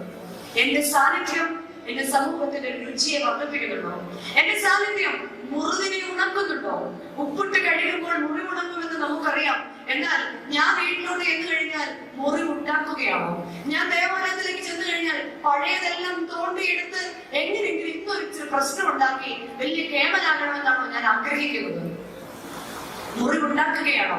വീണ്ടും ഒരു വസ്തുവിനെ കേടുകൂടാതെ സൂക്ഷിക്കും. എല്ലാ അറിയുന്ന സത്യങ്ങളും വിളിച്ചു പറഞ്ഞിരുന്നുവെങ്കിൽ എന്തായിരുന്നേനെ ഭൂമിയുടെ അവസ്ഥ? ഉള്ളത്തെ ഉള്ളതുപോലെ കാണുന്നവനായ ദൈവം തക്കതായ പ്രതിഫലം തന്നിരുന്നെങ്കിൽ ഞാൻ നിങ്ങളുമൊക്കെ എന്താണ്? രഹസ്യത്തിൽ കാണുന്ന ഒരു ദൈവമുണ്ട്. മറ്റുള്ളവരെ വിചാരണ ചെയ്യുമ്പോൾ ഞാൻ ഓർക്കണം, അന്യന്റെ മാനത്തിന് ഞാൻ വില പറയുകയാണെങ്കിൽ എന്റെ സാന്നിധ്യം രുചിയെ വർദ്ധിപ്പിക്കില്ല. എന്റെ സാന്നിധ്യം മുഴുവനെ ഉണക്കില്ല. എന്റെ സാന്നിധ്യം കേടുവരാതെ സൂക്ഷിക്കുന്നതായിരിക്കണം. Anger is like an acid. ദേഷ്യം ഒരു ആസിഡ് പോലെയാണ്, ഒരു നിമിഷം കൊണ്ട് എല്ലാം നശിപ്പിക്കും. ഒരിക്കൽ ജയിൽ മിനിസ്ട്രിയുമായിട്ട് ബന്ധപ്പെട്ട് ജയിൽ വിസിറ്റിന് പോയപ്പോഴ് മാറിയിരിക്കുന്ന ഒരു യുവാവിനെ കണ്ടു. അച്ഛൻ ചോദിച്ചു, എന്താ നീ ഇങ്ങനെ മാറിയിരിക്കുന്ന ചോദിച്ചു. അച്ഛാ, എനിക്ക് നിങ്ങളോടൊപ്പം ഒന്നും മിണ്ടാൻ യോഗ്യതയില്ല. അച്ഛൻ ചോദിച്ചു, എന്താ നിന്റെ പ്രോബ്ലം? മറുപടിയായിട്ട് പറഞ്ഞു, അച്ഛാ, ഞാൻ എന്റെ അമ്മയെ കൊന്നവൻ. ഞാൻ എന്റെ അമ്മയെ. അച്ഛൻ ചോദിച്ചു, എന്തെങ്ങനെയാണ് അമ്മയെ കൊന്നത്? അച്ഛാ, ഞാൻ കള്ളു കുടിക്കില്ല, ഞാൻ ചീട്ട് കളിക്കില്ല, ഞാൻ സിഗരറ്റ് വലിക്കില്ല, ഒരു ദുസ്വഭാവവും ഇല്ല. പക്ഷെ എനിക്ക് ഭയങ്കര ദേഷ്യം. എന്റെ ദേഷ്യം എന്ന് പറഞ്ഞാൽ എനിക്ക് ഭയങ്കര ദേഷ്യമാണ്. എന്റെ ഭാര്യയും എന്റെ അമ്മയും കൂടെ എപ്പോഴും വഴക്കാണ്. പതിവ് പോലെ ഒരു ദിവസം വൈകുന്നേരം ഇവര് തമ്മിൽ വഴക്കിട്ടപ്പോൾ അവിടെ ഇരുന്ന ഒരു അലുമിനിയം കസേര ഉണ്ടല്ലോ, പണ്ടത്തെ നാട്ടിലിങ്ങനെ മടക്കി വെക്കുന്നത്, ആ കസേര എടുത്ത് പൊക്കി, ഭാര്യ അടിക്കാൻ പൊക്കിയതാണ്. അമ്മ ഓടി വന്ന് മോനെ എന്ന് പറഞ്ഞ് ഇടയ്ക്ക് വന്ന് പിടിച്ചു. കയ്യിൽ നിന്ന് ഈ കസേര താഴെ അമ്മയുടെ തലയിലേക്ക് വീണു. ഹെഡ് ഇഞ്ചുറി വന്ന് അമ്മ 2 ദിവസത്തിനകം മരണപ്പെട്ടു. അമ്മയുടെ കൊലപാതകയായ ആളാണ് ഞാൻ. അതുകൊണ്ട് എനിക്ക് ഒരു നിമിഷത്തെ ദേഷ്യമാണ് ആ സകല നാശത്തിന് കാരണമായത്. പ്രിയരെ, കുടുംബങ്ങളിലേക്ക് ഒന്ന് പോകും, നമ്മുടെ ദേവാലയത്തിലേക്ക് ഒന്ന് പോകും. എന്റെ ദേഷ്യം നിയന്ത്രിക്കാൻ എനിക്ക് സാധിക്കുന്നില്ല എങ്കിൽ ദൈവസന്നിധിയിൽ പരിശുദ്ധാത്മാവിന് വേണ്ടി പ്രാർത്ഥിക്കാം. കോപത്തിന്റെ ആത്മാവിനെ നീക്കി ക്ഷമയുടെ ആത്മാവിനെ നേടിയെടുക്കുവാൻ വേണ്ടി നമുക്ക് പ്രാർത്ഥിക്കാം. 2, ഇന്റർപേഴ്സണൽ റിലേഷൻഷിപ്പ്. ഇന്റർപേഴ്സണൽ റിലേഷൻഷിപ്പ് എന്ന് പറഞ്ഞാൽ എനിക്ക് മറ്റുള്ളവരോടുള്ള ബന്ധം. എനിക്ക് മറ്റുള്ളവരോടുള്ള ബന്ധം എങ്ങനെയാണ്? നമുക്കറിയാം, ഒരു ഗാനമേള തുടങ്ങുന്നിടത്ത് ഡിഫറെന്റ് ടൈപ്സ് ഓഫ് ഇൻസ്ട്രുമെന്റ്സ് കാണും. അതിൽ വയലിൻ കാണും, ഗിറ്റാർ കാണും, ഓർഗൻ കാണും, തബല കാണും, അങ്ങനെ വ്യത്യസ്തമായ ഉപകരണങ്ങളുണ്ട്. എന്നാൽ ഇവയെല്ലാം ഗാനമേള തുടങ്ങുന്നതിന് മുമ്പ് എന്ത് ചെയ്യും? ടെസ്റ്റിംഗ്. ആദ്യം മൈക്കുകാരൻ പറയും, പുറകെ ഓർഗൻകാരൻ ഒരു സൗണ്ട് വെക്കും, ഗിറ്റാറുകാരൻ അവന്റെ സൗണ്ട് വെക്കും, തബല 2 മുട്ടുമുട്ടും. അപ്പൊ നമുക്കൊരു പ്രതീക്ഷ, ഇപ്പൊ എന്ത് തുടങ്ങും? ഗാനമേള തുടങ്ങും. എന്നാൽ ഗാനമേള തുടങ്ങി കഴിയുമ്പോൾ ഈ ഇൻസ്ട്രുമെന്റ്സ് എല്ലാം ഒരേ ശബ്ദത്തിൽ പാട്ട് പാടും. റൈറ്റ്? ഒരേ ശബ്ദത്തിൽ പാട്ട് പാടും. നമ്മുടെ വിവാഹങ്ങൾ ഇതുപോലെയാ. ആദ്യം ഇങ്ങനെ അപ്പനും അമ്മയും ടെസ്റ്റ് ചെയ്യും, അതിനുശേഷം തക്കതായ ഒരു വധുവിനെ വരനെ കണ്ടുപിടിക്കും, ഇവയെല്ലാം യോജിപ്പിച്ച് വിവാഹം എന്ന കൂതാശയിൽ ഒരുമിപ്പിക്കും. എന്നാൽ അതിനുശേഷം നടക്കുന്നതാണ് ഗാനമേളം. ഒരേ ശബ്ദത്തിലാണ് പാടുന്നതെങ്കിൽ മനോഹരമായ ഗാനമേളയാണ്. ഏതെങ്കിലും ഒരു ഇൻസ്ട്രുമെന്റ് ശബ്ദ വ്യത്യാസം വരുത്തിയിട്ടുണ്ടെങ്കിൽ അത് അപശ്രുതിയായി മാറും. ഒന്ന് ചിന്തിക്കുക, എന്റെ ഇന്റർപേഴ്സണൽ റിലേഷൻ ഞാൻ മറ്റുള്ളവരോട് എങ്ങനെയാണ്? യേശുദാസൻ വിശുദ്ധ മത്തായിയുടെ സുവിശേഷം 5-ാം അധ്യായത്തിൽ പറയാണ്, നിങ്ങൾ ഭൂമിയുടെ വെളിച്ചമാകുന്നു. നിങ്ങൾ ഭൂമിയുടെ വെളിച്ചമാകുന്നു. You are the light of the world. നിങ്ങൾ ഭൂമിയുടെ പ്രകാശമാകുന്നു. പ്രകാശത്തിന്റെ ഏറ്റവും വലിയ പ്രത്യേകത എന്താണെന്ന് അറിയാമോ? സയൻസ് സ്റ്റുഡൻസിനൊക്കെ അറിയാം, പ്രകാശം നേർരേഖയിൽ മാത്രം സഞ്ചരിക്കും. പ്രകാശം നേർരേഖയിൽ സഞ്ചരിക്കും. 2, പ്രകാശം സ്വയം പ്രകാശിക്കും. 3, പ്രകാശം ഇരുട്ടിനെ ഇല്ലാതെയാക്കും. 4, പ്രകാശം മറ്റുള്ളവർക്ക് വെളിച്ചം കൊടുക്കും.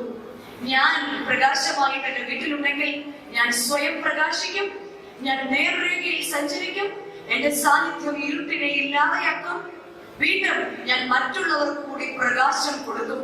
ഞാൻ അടങ്ങുന്ന ഓഫീസിൽ മറ്റുള്ളവർക്ക് കൂടി ക്രിസ്തുവിന് മാതൃകയാകുവാൻ, അതോ മറ്റുള്ളവരുടെ കുറ്റങ്ങളിലാണോ ഞാൻ സന്തോഷിക്കുന്നത്? ഒരിക്കലും.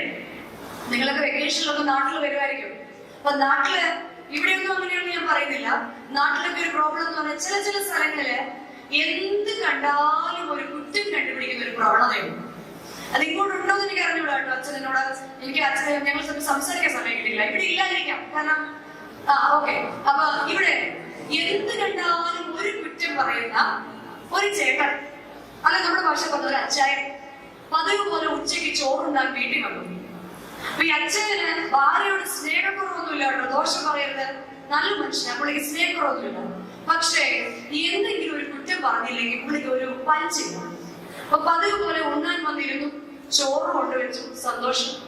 ആമി വർക്കാണല്ലോ എന്നൊക്കെ ചോദിച്ചു. 2ാമത് കറി കൊണ്ടുവച്ചു. അപ്പൊ ഈ ആന്റിയുടെ വീട് അങ്ങ് കോട്ടയത്താണ്. ഈ കറി ഇങ്ങനെ ഒഴിച്ചിട്ട് ഭർത്താവ് ഭാര്യയുടെ മുഖത്തോട്ട് നോക്കി ചോദിച്ചു, എന്നാണ് ഈ കോട്ടയത്ത് മഴയായിരുന്നോ? ഇത് സ്ഥിരം കേൾക്കുന്നതുകൊണ്ടേ നല്ലോണം മലയാളം അറിയാവുന്ന ആന്റിയാ. ആന്റി പറഞ്ഞു, തിരിച്ചിങ്ങോട്ട് മനുഷ്യ, നിങ്ങൾക്ക് എന്തെങ്കിലും പറയാനുണ്ടെങ്കിൽ എന്നെ പറഞ്ഞോ, എന്റെ വീട്ടിൽ ഇരിക്കുന്നവരെ പറഞ്ഞാൽ എനിക്ക് ചിലപ്പോൾ ഇഷ്ടപ്പെട്ടെന്ന് വരത്തില്ല. അപ്പൊ അങ്ങനെ 1-2 നമുക്കൊരു ഇട്ട് തന്നാ മതിയല്ലോ, ചട പറയുന്നില്ല പിന്നെ കാര്യങ്ങളാണ്. ഈ അങ്ങനെ വെച്ചു, നീ എന്നെ ഇത്രയൊക്കെ പറയുന്നേ? അങ്ങനെ 1-2 പറഞ്ഞ് അവിടെ വളരെ നല്ലൊരു ഗാനമേള ആരംഭിച്ചു. ഒത്തിരി നേരം പറഞ്ഞു കഴിഞ്ഞപ്പോ ഭർത്താവ് ചാടി എഴുതിട്ട് ഒറ്റ ഇടി കൊടുത്തിട്ട് പറഞ്ഞു, ഇത്രയും മഴ പെയ്യുന്ന സ്ഥിതിക്ക് ഒരു ഇടിയും കൂടെ കൊള്ളാം. ഇത് കണ്ട് കെട്ടിയ ആന്റി ജീവനും കൊണ്ട് ഓടി. ഭർത്താവ് വിജയശ്രീ ലാളിതരായി സന്തോഷത്തോടെ കഴിക്കാൻ ആരംഭിച്ചപ്പോഴാണ് അറിയുന്നത്, അടുപ്പില് തീ കണ്ടിട്ടുണ്ടായിരിക്കുമല്ലോ നിങ്ങള്, ഒരു തീക്കനൽ എടുത്തോണ്ട് ഭർത്താവിന്റെ ഒറ്റ കുത്തിരിച്ചോട്ട് പറഞ്ഞു, ഇടി വെട്ടിയ സ്ഥിതിക്ക് എന്തുകൂടെയാകാം, ആ ഒരു മിന്നലും കൂടെയൊക്കെ.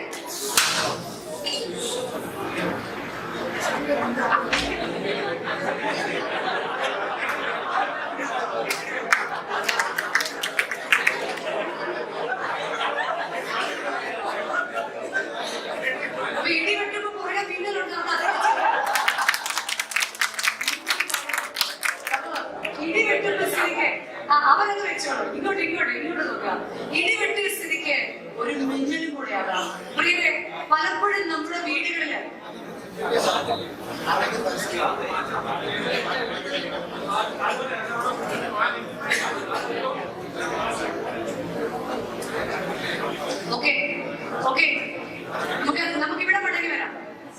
ഒത്തിരി പേര് തല്ലേ പാമ്പ് ചാവല അവിടെ വീഡിയോ വ്യത്യാസത്തിലേക്ക് ഒരു മിന്നലും കൂടെ ഒക്കെ ആവാം.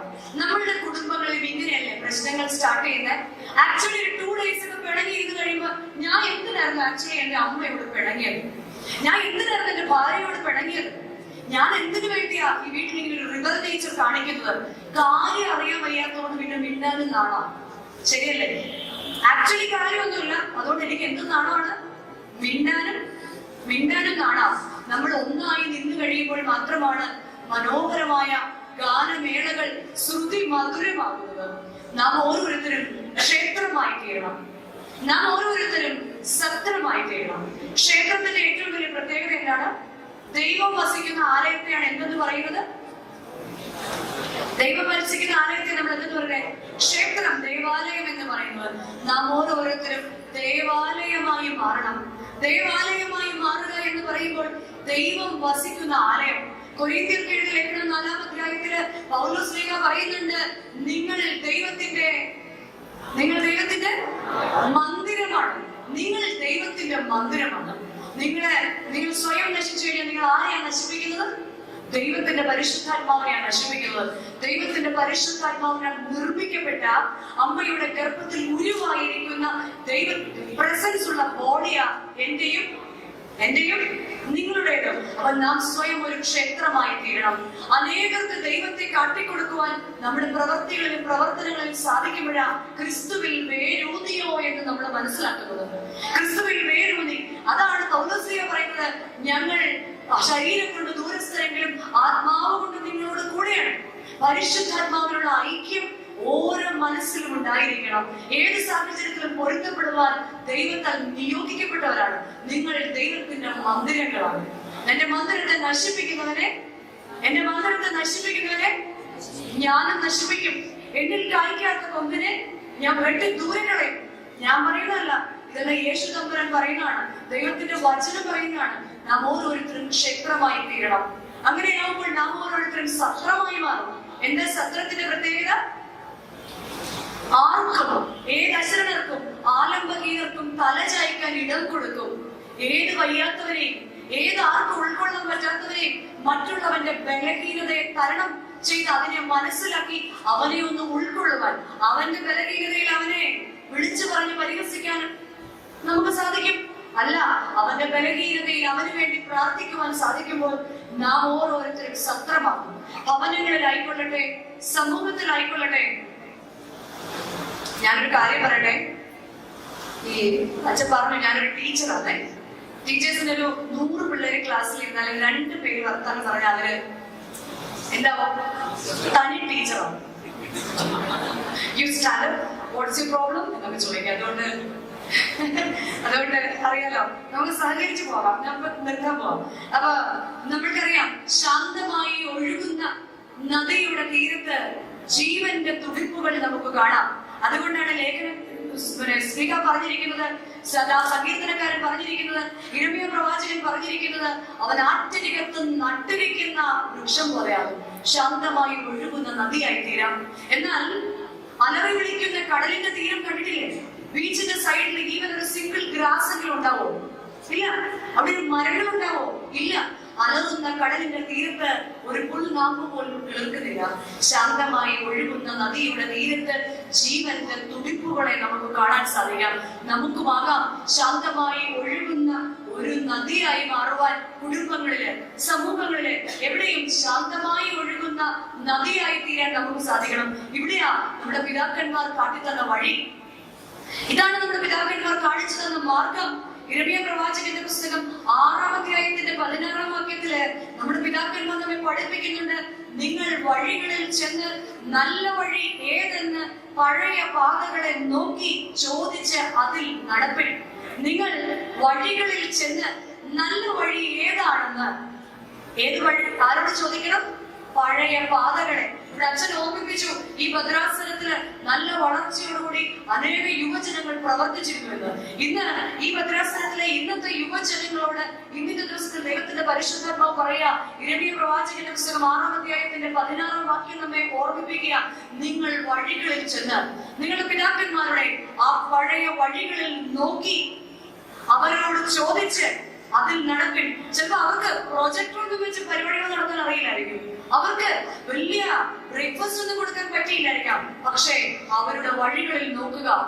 അവരുടെ വഴികളുടെ പ്രത്യേകത എന്തായിരുന്നു? പത്രോസ് നടന്നു പോയപ്പോൾ പത്രോസിന്റെ നിഴൽ വീണ രോഗികൾ സൗഖ്യപ്പെട്ടു. എന്താ കാര്യം? ആ നിഴൽ ക്രിസ്തുവായിരുന്നു, ആ നിഴൽ ക്രിസ്തുവിന്റേതായിരുന്നു. പ്രിയരെ, ഞാൻ നമ്മുടെ പിതാക്കന്മാരുടെ നിഴലിൽ കൂടി നടക്കുന്നവരാണ്. ഞാൻ എവിടെയോ വായിച്ചതുപോലെ ഓർക്കുന്നു, ഒരിക്കല് ഒരു മകനെ അപ്പൻ ഉപദേശിക്കുക, മോനെ, ജീവിതം ദുസ്സഹമാണ്, നല്ല വഴികളെ തിരഞ്ഞെടുക്കുക, നിന്റെ കാലുകൾ എപ്പോഴും നല്ലതിന് മാത്രം നടക്കുക, so you please be careful.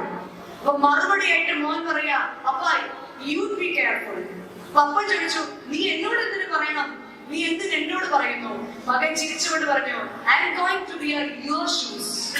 ഞാൻ എന്താ ആഗ്രഹിക്കുന്നത്? അപ്പന്റെ ഷൂ ഇടാനാണ് ഞാൻ ആഗ്രഹിക്കുന്നത്. സോ നമ്മൾ എന്ത് ചെയ്യണം?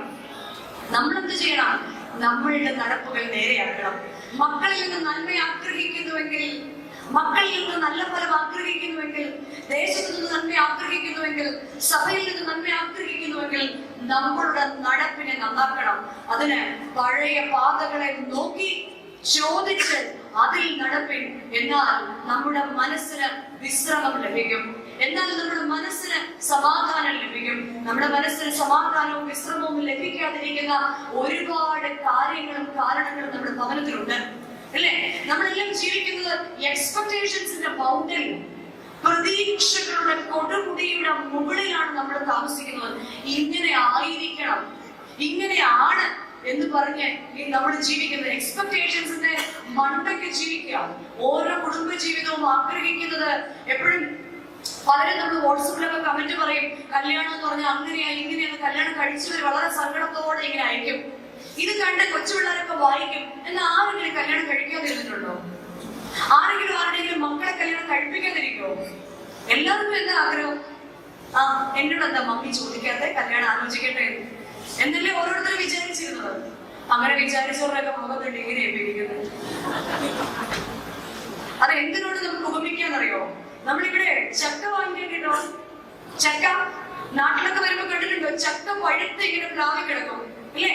നല്ല പഴുത്ത ചക്കയിൽ നിന്ന് നല്ല സുഗന്ധം വരും.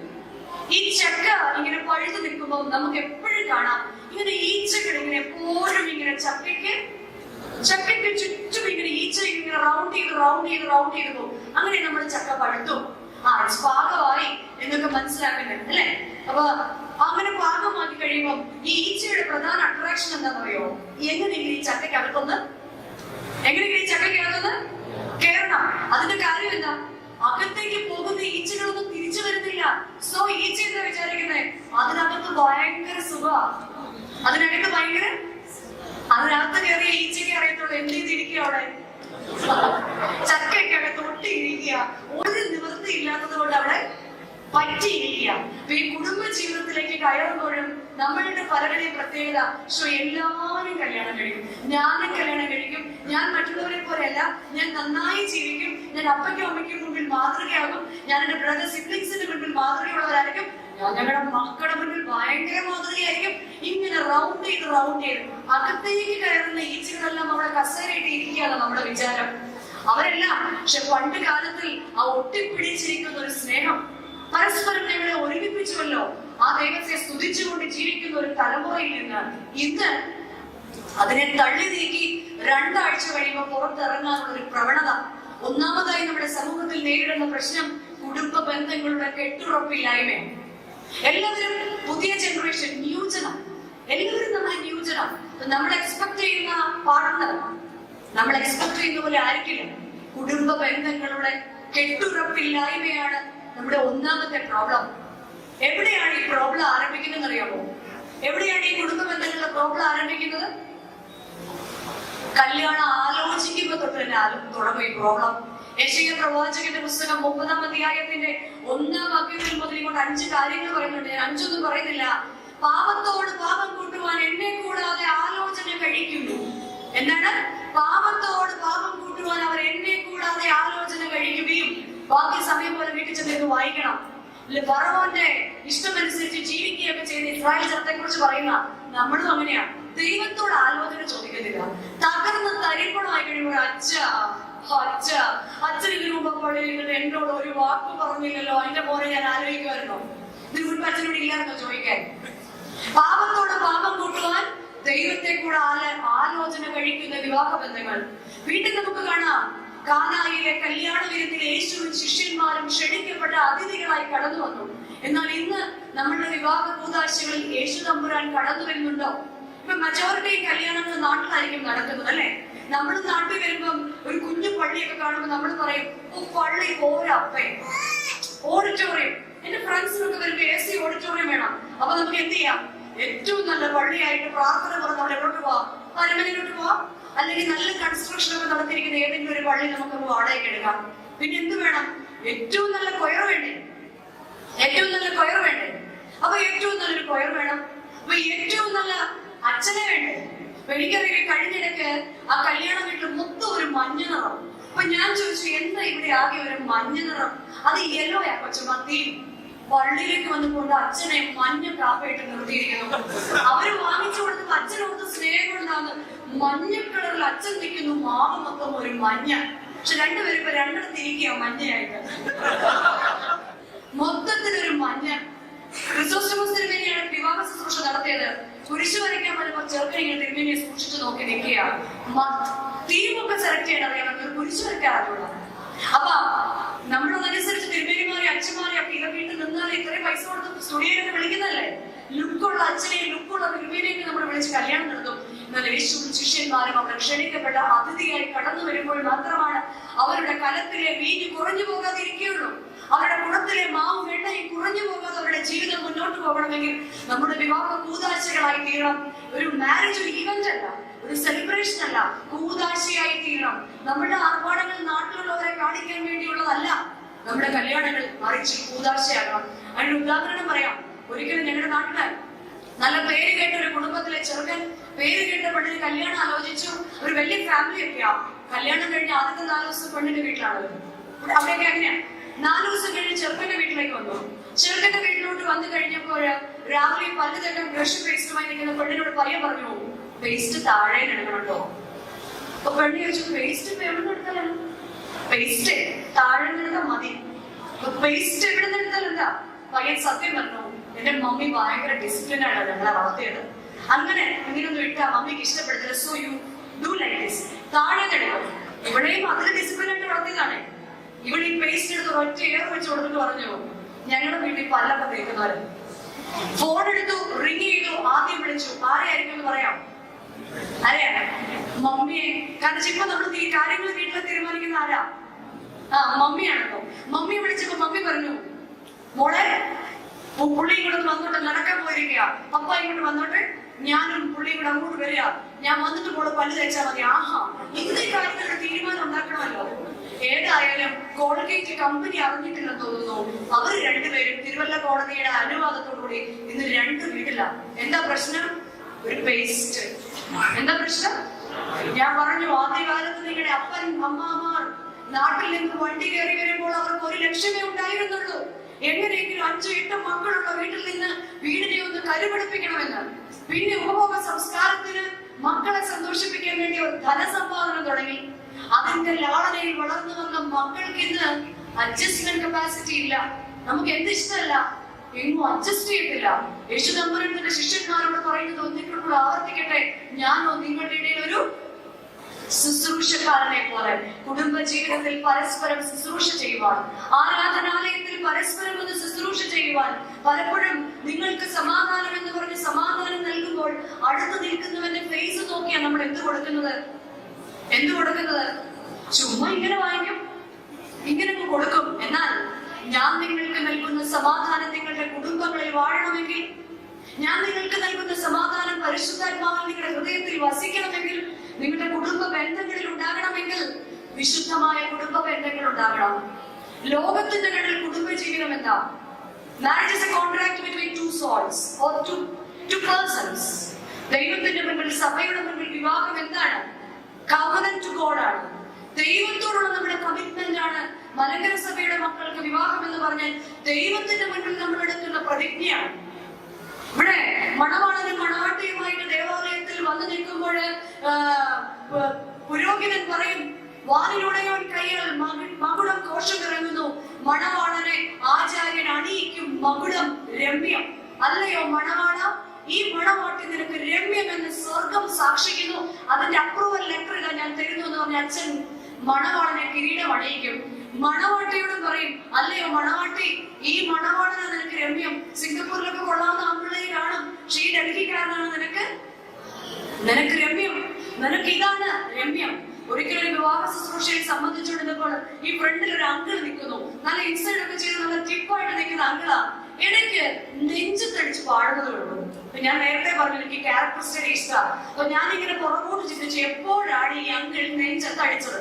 അപ്പൊ പാട്ട് ഇങ്ങനെ പുറകോട്ട് പാടിയപ്പോഴേ ഇവിടെ കൊയറുകാർ പാടുക, മണവാളൻ തൻ മകുടം തിരുമുൾമുടിയോട്. ഒറ്റ അടിയായിരുന്നു കേട്ടപ്പോ. മണവാളന്റെ മകുടം എന്താണ്? അത് ആർക്കും മനസ്സിലായി?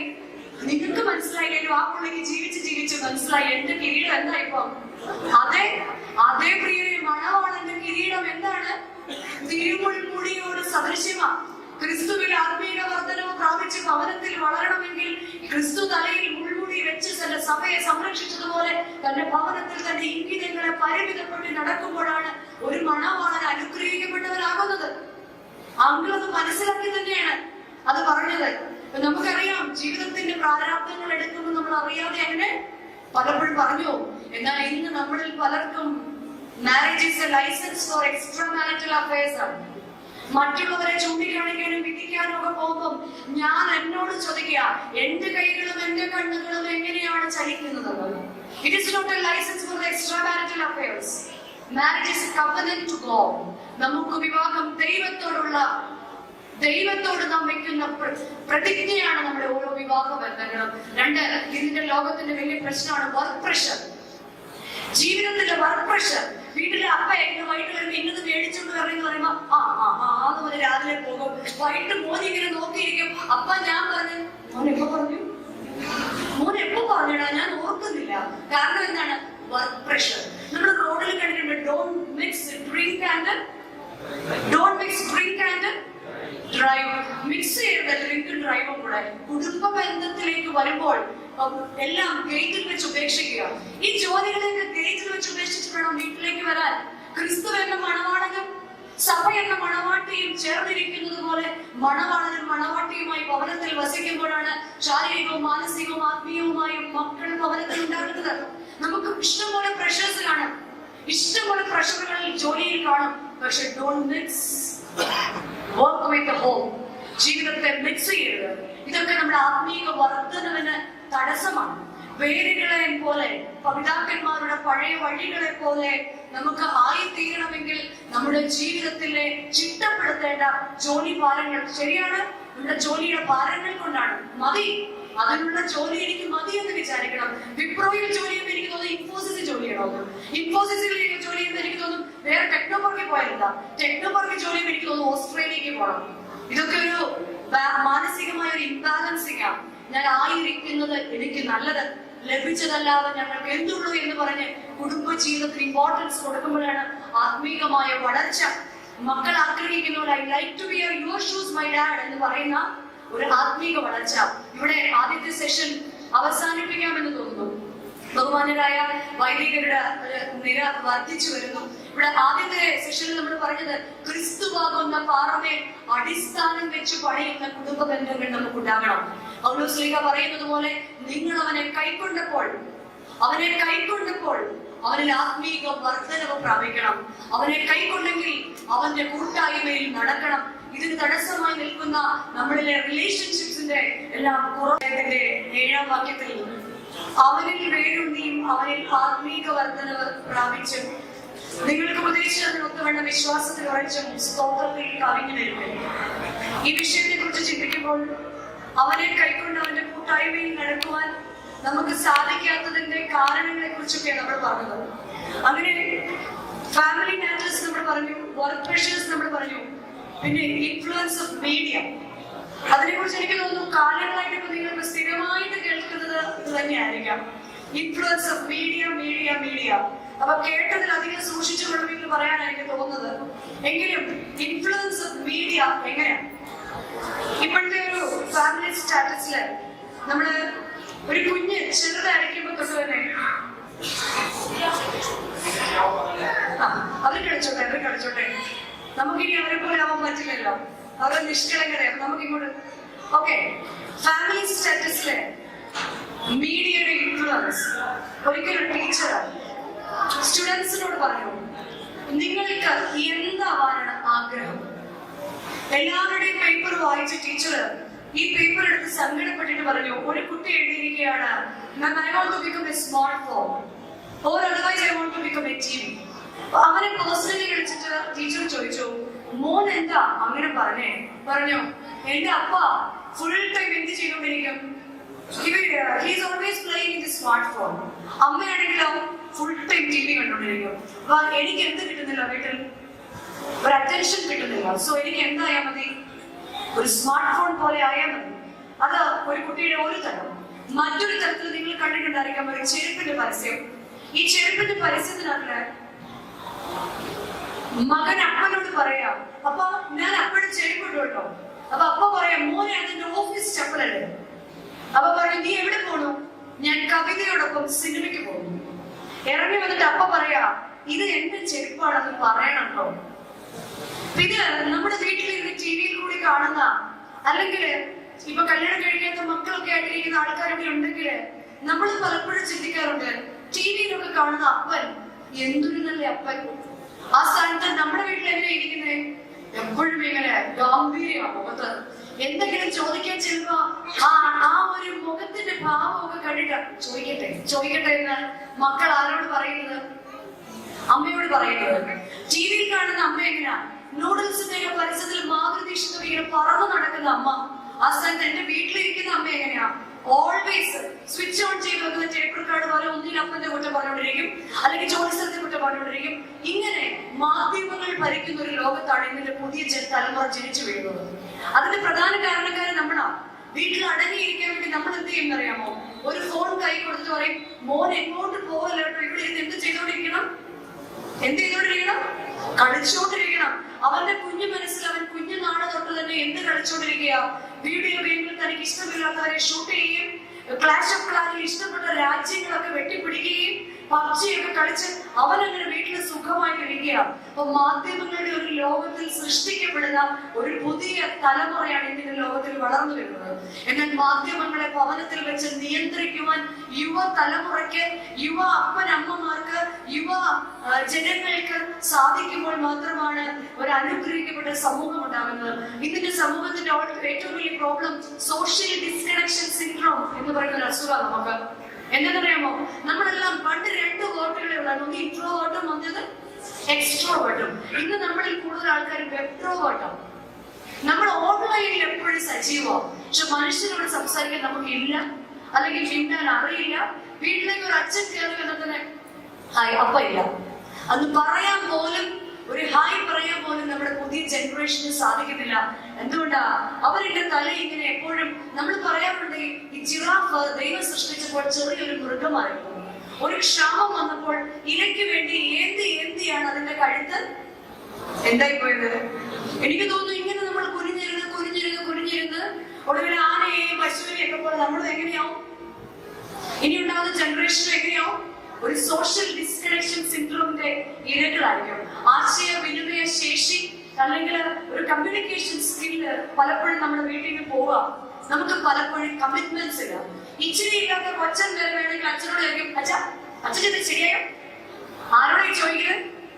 എന്തുകൊണ്ടാണ്?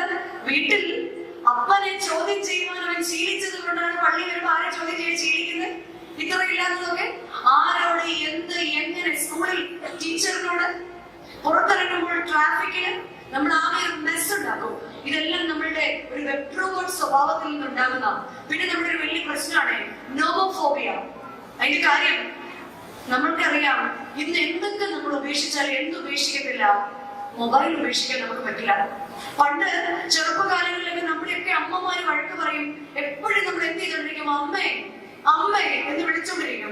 അപ്പൊ ടോയ്ലറ്റിൽ ഇരിക്കുമ്പോ അമ്മ പറയും, എനിക്ക് ഇവിടെയെങ്കിലും ഒരു, അത് കേൾക്കാത്ത ഒരു മക്കൾ പോലും, എനിക്ക് ഇവിടെയെങ്കിലും അല്പം ഒരു സ്വസ്ഥത. ഇന്ന് നമുക്ക് അവിടെയും സ്വസ്ഥതയില്ല. നമ്മൾ രാവിലെ എല്ലാ മെസ്സേജുകൾക്കും റിപ്ലൈ ഗുഡ് മോർണിംഗ് അയക്കുന്നത് പ്രധാനം എവിടെ ഇരുന്നായിരിക്കും? അവിടെ പോലും ഒരു കോൺസെൻട്രേഷൻ ഇല്ല. No mobile phobia. മൊബൈൽ ഇല്ലാതെ എനിക്ക് ജീവിക്കാൻ പറ്റില്ല. മൊബൈൽ ഇല്ലാതെ ഞാൻ ഓഫീസിലേക്ക് പോയി എന്റെ എല്ലാം നഷ്ടപ്പെടുന്ന പോലെയാണ്. മൊബൈൽ ഇല്ലാതെ എല്ലാ ദേവാലയത്തിലും എഴുതി വെച്ചിട്ടുണ്ട്, ഇവിടെ സംസാരം ദൈവത്തോട് മാത്രം. എന്നാൽ പരിശുദ്ധ കുർബാനയിൽ പരിശുദ്ധനായവൻ എഴുന്നള്ളി വരുമ്പോഴും നമ്മുടെ ശ്രദ്ധ എപ്പോഴാ? ഇത് റിങ് ചെയ്യുന്നുണ്ടോ? ഇത് വൈബ്രേറ്റ് ചെയ്യുന്നുണ്ടോ? ആരാധന ആലയത്തിൽ പോലും ഈ ഫോൺ ഇല്ലാത്ത ഒരവസ്ഥ നമുക്ക് ചിന്തിക്കാൻ പറ്റുന്നില്ല. പിന്നെ നമ്മുടെ ഒരു പ്രോബ്ലം അനുകരണ ഭ്രമം, ഇൻഫ്ലുവൻസ് ഓഫ് വെസ്റ്റേൺ കൾച്ചർ. ഒരു അനുകരണ ഭ്രമം, മറ്റുള്ളവരെ പോലെ ആകാൻ ശ്രമിക്കുക. യുവജനങ്ങൾ മറ്റുള്ളവരെ പോലെ ആകാൻ ശ്രമിക്കുമ്പോൾ ഓർക്കുക, ഉത്തമ ഉദാഹരണം യേശുവാണ്. അവൻ അവന്റെ വേരിനോട് വിശ്വസ്തനായിരുന്നു. വേറായ പിതാവിനോട് വിശ്വസ്തനായിരുന്നത് പോലെ എന്റെ പിതാക്കന്മാരുടെ വിശ്വാസങ്ങളോടും വിശ്വസ്തരായിരിക്കാൻ നമുക്ക് സാധിക്കണം. നമ്മുടെ മക്കളെ ഉപദേശിക്കണം. നാം നല്ല തന്നെ ചിന്തിക്കണം. കടലിലെ മത്സ്യങ്ങളെ കണ്ടിട്ടില്ലേ? കടലിലെ മത്സ്യങ്ങളെല്ലാം ഉപ്പ് വെള്ളത്തിൽ തന്നെ പെറ്റു പെരുകുന്നതാണ്. പക്ഷെ ഒരിക്കലും ഒരു മീനിന്റെ മേലിൽ പോലും എന്തില്ല? ഉപ്പില്ല. നമ്മൾ കറിയിൽ എന്ത് ചെയ്യുന്നത്? ഉപ്പിടുക ചെയ്യുന്നത്. അപ്പൊ ലോകത്തിൽ എല്ലാ ടൈപ്പ് പ്ലഷേഴ്സും ഉണ്ട്. ലോകത്തിൽ എല്ലാ വക തെറ്റുകളും ഉണ്ട്. ലോകത്തിൽ എല്ലാ വക മ്ലേച്ഛതകളും ഉണ്ട്. എന്നാൽ ക്രിസ്തുവിൽ വേരൂന്നി വളരുന്നവൻ ആത്മീക വർധനവ് പ്രാപിക്കുവാൻ തടസ്സമായി നിൽക്കുന്ന ഈ ആഡംബര ത്വരയും ഈ അനുകരണ ഭ്രമവും ഒക്കെ ഭവനങ്ങളിൽ, നമ്മുടെ വ്യക്തി ജീവിതങ്ങളിൽ വെച്ച് തന്നെ നമുക്കൊന്ന് കൺട്രോൾ ചെയ്യാൻ നമുക്ക് സാധിക്കണം. കാരണം ഈ വീഴ്ച ഏതനിൽ ആരംഭിച്ചതാ. ഹവ്വയുടെ അടുത്തൊരു റെഡ് ആപ്പിൾ കാണിച്ചിട്ട് സൈത്തൻ പറഞ്ഞു, നോക്കൂ, സീരീസ് റെഡ് ആപ്പിൾ, വിലയോ തുച്ഛം, ഗുണമോ മെച്ചം. ഇത് കണ്ട് ആര് വീണു? ഹവ്വ വേണം. അച്ഛ ഇതിന്റെ കൂട്ട് നമുക്ക് വരണം. ഇന്നും നമ്മൾ എന്ത് ചെയ്തുകൊണ്ടിരിക്കുകയാണ്? ഇത് ആവർത്തിച്ചുകൊണ്ടിരിക്കുക. വീട്ടില് ആരുടെ വീട്ടിലെ എന്ത് കണ്ടാലും നമുക്കും വേണം. അല്ലെങ്കിൽ ഇങ്ങനെ നമ്മുടെ വെള്ളപ്പൊക്കം വന്നപ്പോ നാട്ടിലൊരു ട്രോൾ ഇറങ്ങി, വള്ളം വിളിക്കാൻ വന്നപ്പോ ഭാര്യ പറഞ്ഞു, ഇല്ല ഞാൻ വരുന്നില്ല, ഞാൻ വീടിട്ടിട്ട് വരത്തില്ല. ഒത്തിരി വെള്ളം തോന്നി ഭർത്താവ് പറഞ്ഞു, ഇങ്ങോട്ട് കയറുന്നുണ്ടോ എന്ന് പറഞ്ഞു വള്ളത്തിലേക്ക് എടുത്തിട്ട് അവരെ റെസ്ക്യൂ ക്യാമ്പിലേക്ക് കൊണ്ടുപോയി. വെള്ളം താന്നു കഴിഞ്ഞപ്പോൾ ഭാര്യ മിണ്ടുന്നില്ല. നീന്ത മിണ്ടാതെ നിങ്ങൾ എന്നോട് മേലെ സംസാരിക്കരുത്. നമ്മുടെ വടക്കേ താമസിക്കുന്ന ആണിയെ വെള്ളം പൊങ്ങിയപ്പോൾ ഹെലികോപ്റ്റർ വന്നാ കൊണ്ടുപോയത്. ആ ക്യാമ്പിലുള്ള 10 പേരോട് പറയുന്നപ്പോൾ എനിക്ക് ലജ്ജ വന്നു. ഒരു എങ്ങോട്ട് കിടക്കുന്ന വള്ളം കൊണ്ട് വന്നേക്കൊന്ന് കൊണ്ടുപോകാൻ. മേലാൽ നിങ്ങൾ എന്നോട് ആഡംബര ത്വരയും ആ ഒരു പ്രദർശന ത്വരയൊക്കെ നമുക്ക് ഇന്ന് കൂടിയിരിക്കുക. മറ്റുള്ളവരെ പോലെ ആകാൻ ശ്രമിക്കുമ്പോൾ നാം ആരെ പോലെ ആകണം?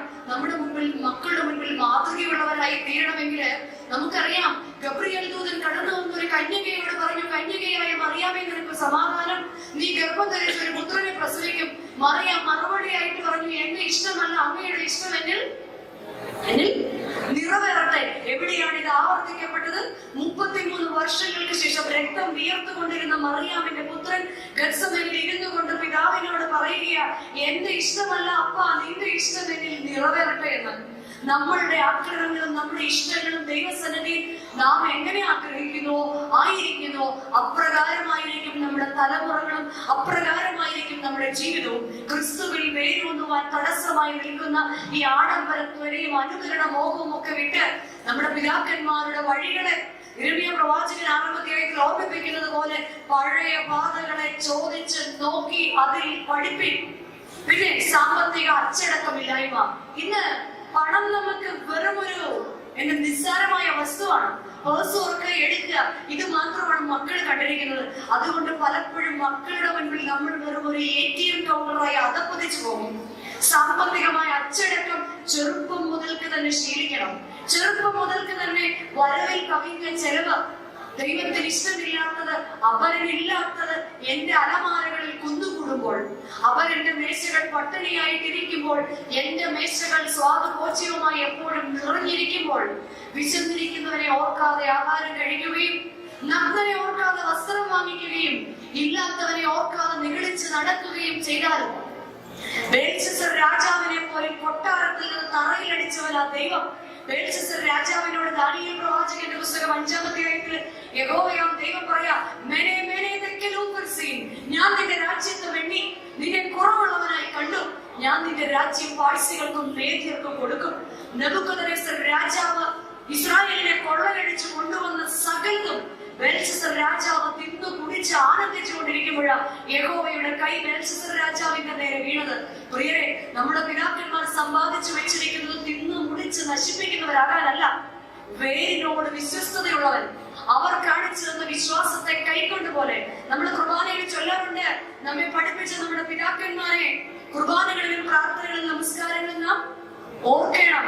നമ്മെ വിശ്വാസം പഠിപ്പിച്ച നമ്മുടെ പിതാക്കന്മാരുടെ നല്ല വഴികളെ നാം ഓർക്കണം. അവരുടെ പാതകളെ നോക്കി അവരോട് ചോദിച്ച് വേരിനോട് വിശ്വസ്തത കാട്ടി വളരുവാൻ നമുക്ക് സാധിക്കണം. നമ്മുടെ കുടുംബങ്ങളിൽ കമ്മ്യൂണിക്കേഷൻസ് ഉണ്ടാവട്ടെ. നമ്മുടെ കുടുംബങ്ങളിൽ നല്ല ബന്ധങ്ങൾ ഉണ്ടാകണം. നമ്മുടെ കുടുംബങ്ങളിലെ ഡബിൾ പാർട്ട്ണർ സിസ്റ്റം മാറ്റണം. നമുക്കെല്ലാം ഒരു ഡബിൾ പാർട്ട്ണർ സിസ്റ്റം ഉണ്ട്. എന്താണെന്നറിയോ? എന്റെ ഭർത്താവ് എന്റെ സങ്കല്പത്തിലുള്ള ഭർത്താവ്, എന്റെ ഭാര്യ എന്റെ സങ്കല്പത്തിൽ ഒരു ഭാര്യയുണ്ട്. അത് ഇങ്ങനെയൊന്നും അല്ല, അത് ഇങ്ങനെ അല്ല. പറഞ്ഞിട്ട് കാര്യമുണ്ട്? അല്ലയോ മണവാള, ഈ മണവാട്ടി നിനക്ക് രമ്യമാണെന്ന് അച്ഛൻ പറഞ്ഞ് രണ്ടുപേരെയും കയ്യെ പിടിച്ച് പറഞ്ഞിട്ടതാ. എന്നിട്ട് ഈ മണവാളനും ഈ മണവാട്ടിയും നിനക്ക് രമ്യം. കുടുംബങ്ങളിൽ സമാധാനം ഉണ്ടാകണമെങ്കിൽ അപ്പനെ തലയായിട്ട് അംഗീകരിക്കുവാൻ അമ്മയ്ക്കും മക്കൾക്കും സാധിക്കണം. അമ്മയെ ഭവനത്തിന്റെ ഹൃദയമായിട്ട് അംഗീകരിക്കുവാൻ അപ്പനും മക്കൾക്കും സാധിക്കണം. അപ്പോഴുള്ള കുടുംബങ്ങളിലാണ് മക്കൾ പ്രതീക്ഷകളായിട്ട് വളർന്നു വരുന്നത്. Father should be the head of the family. Mother should be the heart of the family. ഇന്ന് എന്താ കുടുംബങ്ങളിൽ കാണുന്നത്? Father is the security in the family. വീടൊക്കെ നോക്കി നടത്തുന്ന, തക്ക സമയത്ത് അരിയും പഞ്ചസാരയൊക്കെ മേടിച്ചുകൊണ്ട് വരുന്ന, കൂട്ടിട്ട് ഇറങ്ങിയ കേട്ടോ എന്ന് നമ്മൾ പറയുന്ന ഒരു സെക്യൂരിറ്റി ഇൻ ദ ഫാമിലി. അമ്മ ആരാ? പല കുടുംബങ്ങളിലും അമ്മമാരിൽ ഒരു കെയർ ടേക്കറായി മാറുക. No, mother is the heart of the family. എന്തുകൊണ്ടാ? പുരുഷൻ സ്ത്രീയുടെ തലയാണെന്ന് പറയുന്നത് എന്തുകൊണ്ടാ? ക്രിസ്തു സഭയുടെ തലയായിരിക്കുന്നത് കൊണ്ട്. ഭാര്യമാരെ നിങ്ങൾ ഭർത്താക്കന്മാർക്ക് സകലത്തിലും കീഴ്പ്പെടും. മക്കളുടെ മുൻപിൽ കീഴ്പ്പെട്ട് ശുശ്രൂഷ ചെയ്യുന്ന അമ്മമാർ നമ്മുടെ ഇടയിൽ ഉണ്ടാകണം. അങ്ങനെ മാതൃകയുള്ള അമ്മമാരുണ്ടാകണം. അത് കേട്ട് അങ്ങനെ ഒത്തിരി സന്തോഷിക്കൊന്നും വേണ്ട. അതിന് താഴെ പൗലോസ് ശ്ലീഹ പറയുന്നുണ്ട്, ഭർത്താക്കന്മാരെ ക്രിസ്തു തന്റെ ജീവനെ കൊടുത്ത് സഭയെ സ്നേഹിച്ചതുപോലെ നിങ്ങൾ നിങ്ങളുടെ ഭാര്യമാരെ എങ്ങനെയാ സ്നേഹിച്ച്? ക്രിസ്തു സഭയെ തന്റെ ചങ്കിലെ അവസാനത്തുള്ളിൽ രക്തം കൊടുത്ത് ഭാര്യയെ സ്നേഹിക്കാൻ നമുക്ക് സാധിക്കണം. കല്യാണം കഴിച്ചാലും കല്യാണം കഴിക്കാനുള്ളവരും ചിന്തിക്കുക, തന്റെ ചങ്കിലെ തന്റെ എല്ലാ ആഗ്രഹങ്ങളെയും മാറ്റിവെച്ചാണ് സ്വർഗത്തിന്റെ മഹിമയിൽ നിന്ന് ഇറങ്ങി വന്ന ക്രിസ്തു യേശു തന്റെ സഭയെ സേവിച്ചത്, സ്നേഹിച്ചത്, കൂട്ടിക്കൊണ്ടുവരുന്ന ഒരുക്കപ്പെട്ട മണവാട്ടിയായി കരുതുന്നു. പ്രിയ അപ്പന്മാരെ, പ്രിയ സഹോദരന്മാരെ, നിങ്ങൾ ഓർക്കുക, ക്രിസ്തു തന്റെ സഭയെ സ്നേഹിച്ചതുപോലെ ഇങ്ങനെ ഒരു ഭാര്യ അല്ല എന്നല്ല, ഇതാണ് എനിക്ക് ദൈവം ചേർത്ത് വെച്ച എന്റെ തക്കതായ തുണ എന്ന് പറയുവാൻ സാധിക്കുമ്പോഴാണ് ഭവനങ്ങളിൽ ആത്മീക വർധനവ് അല്ലെങ്കിൽ ബന്ധങ്ങളൊക്കെ ബന്ധനങ്ങളായി മാറും. നമ്മുടെ ഉത്തരവാദിത്തങ്ങളെല്ലാം ഭവനങ്ങളിൽ ഉത്തരവാദിത്തങ്ങൾക്ക് പകരം അടിമത്തങ്ങളായി മാറും. നമ്മളുടെ ബന്ധങ്ങളെല്ലാം ബന്ധനങ്ങളല്ലാതെ സുതാര്യമായി മാറട്ടെ.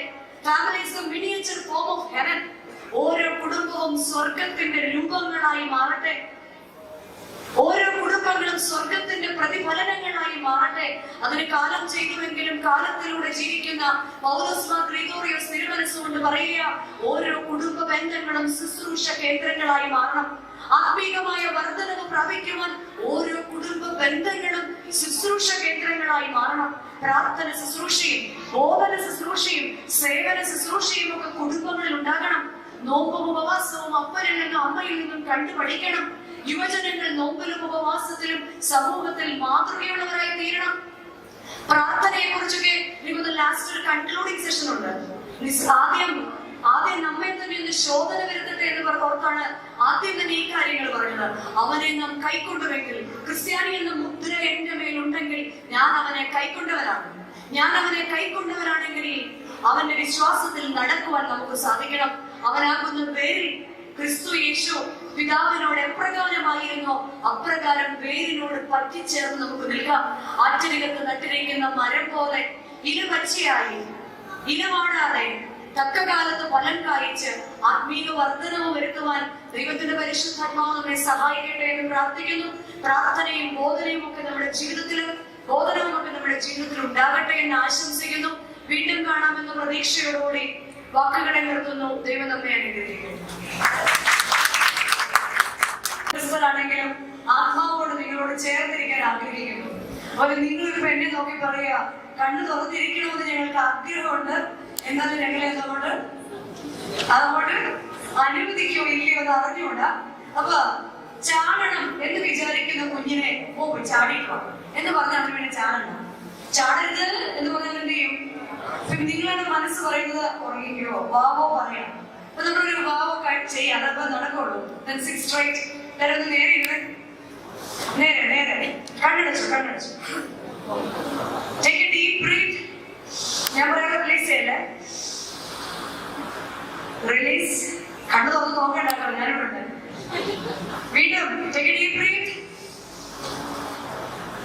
Release. Again take a deep breath. Release. Then open your eyes. നല്ല മനോഹരമായ ഒരു ക്ലാസ് എടുത്ത മോനോട് നല്ലൊരു ക്ലാപ്പ് കൊടുത്തേ. എന്നാലും മലയാളികളാണ് തെളിയിക്കുന്നത് നമ്മുടെ ക്ലാപ്പാണ്. ഭയങ്കര പിശുക. ഒന്ന് സൗണ്ട്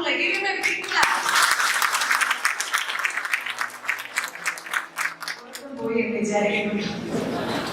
കൊലോസ്യ ലേഖനം 2-ാം അധ്യായത്തിന്റെ 7-ാം വാക്യത്തില് പൗലോസ് ശ്ലീഹ നമ്മെ ഇതിന്റെ ദിവസത്തിൽ പ്രബോധിപ്പിക്കുകയുണ്ടായി. Rooted and built up in Christ.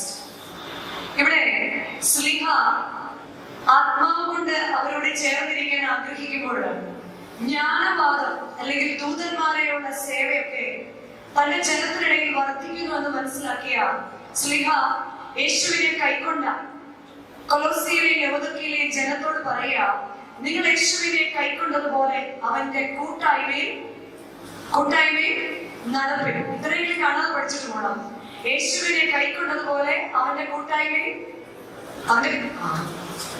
കർത്താവിൽ നിദ്ര പ്രാപിക്കും കേട്ടോ. യേശുവിനെ കൈക്കൊണ്ടതുപോലെ അവന്റെ കൂട്ടായ്മയിൽ നടപ്പിൻ അവനിൽ വേരൂന്നി ആത്മീക വർധനവ് പ്രാപിച്ച് നിങ്ങൾക്ക് ഉപദേശിച്ചതിനൊത്തവണ്ണം വിശ്വാസത്തിൽ ഉറച്ചും സ്തോത്രത്തിൽ കവിഞ്ഞിരിക്കും. രാവിലെ നമ്മൾ കുറച്ചുകൂടി റിലാക്സ് ചെയ്താണ് കേട്ടത്. കാരണം നമ്മൾ പറഞ്ഞു ആദ്യം കുഞ്ഞുങ്ങൾക്ക് പാലത്രേ കൊടുക്കുന്നത്. ഇനി നമ്മളെ കുറിച്ച് അവയർനെസ് ഒക്കെ രാവിലെ നമുക്ക് കിട്ടി.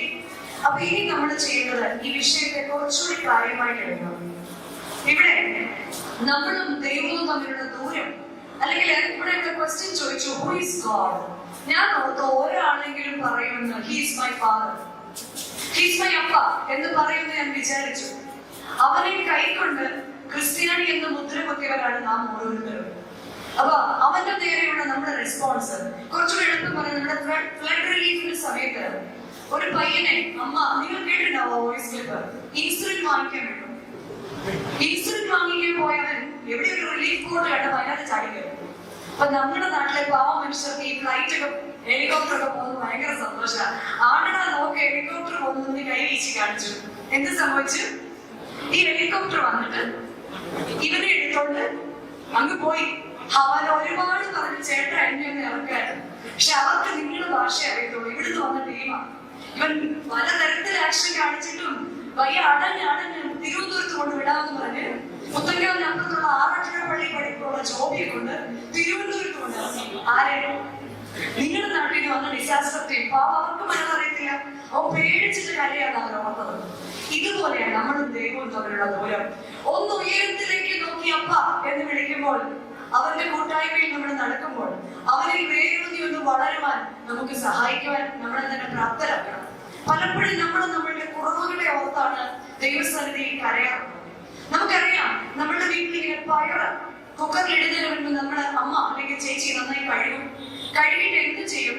ചീത്തയെ അങ്ങനെ വെള്ളത്തിൽ പൊങ്ങി വരുന്ന ചീത്ത എടുത്ത് എടുക്കണം. ഒരിക്കലും ഇങ്ങനെ ഒരമ്മ ഈ പയറ് കഴുകി ചീത്ത പയറിനെ വാരി പുറത്തേക്ക് കളഞ്ഞു.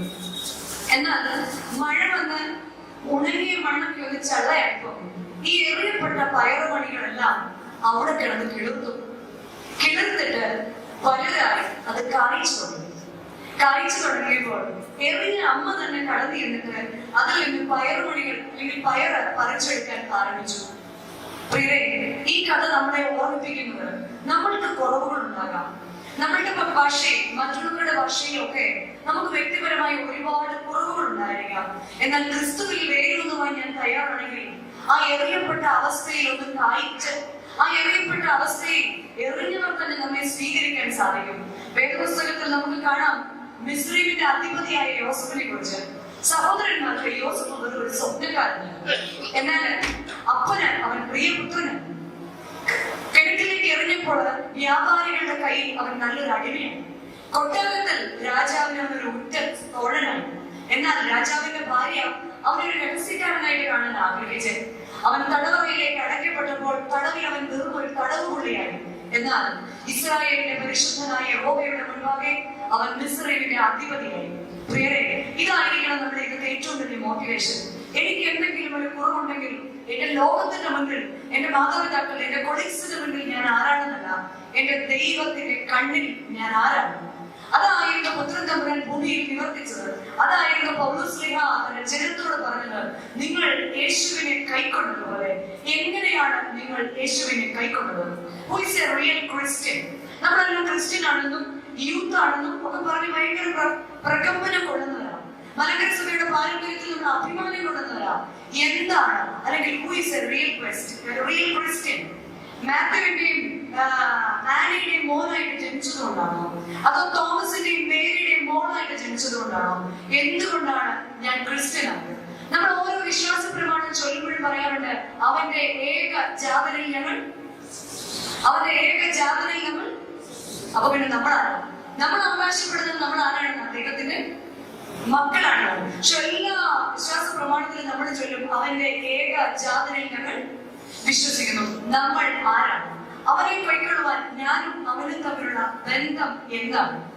യോഹന്നാൻ ശ്ലീഹായുടെ സുവിശേഷം 1-ാം അധ്യായത്തിന്റെ 12-ാം വാക്യത്തിൽ ശ്ലീഹ പറയുന്നുണ്ട്, അവനെ കൈക്കൊണ്ട് അവന്റെ നാമത്തിൽ വിശ്വസിക്കുന്ന ഏവർക്കും ദൈവം മക്കളാകുവാനുള്ള അവകാശം അവൻ നൽകിയിരിക്കുന്നു.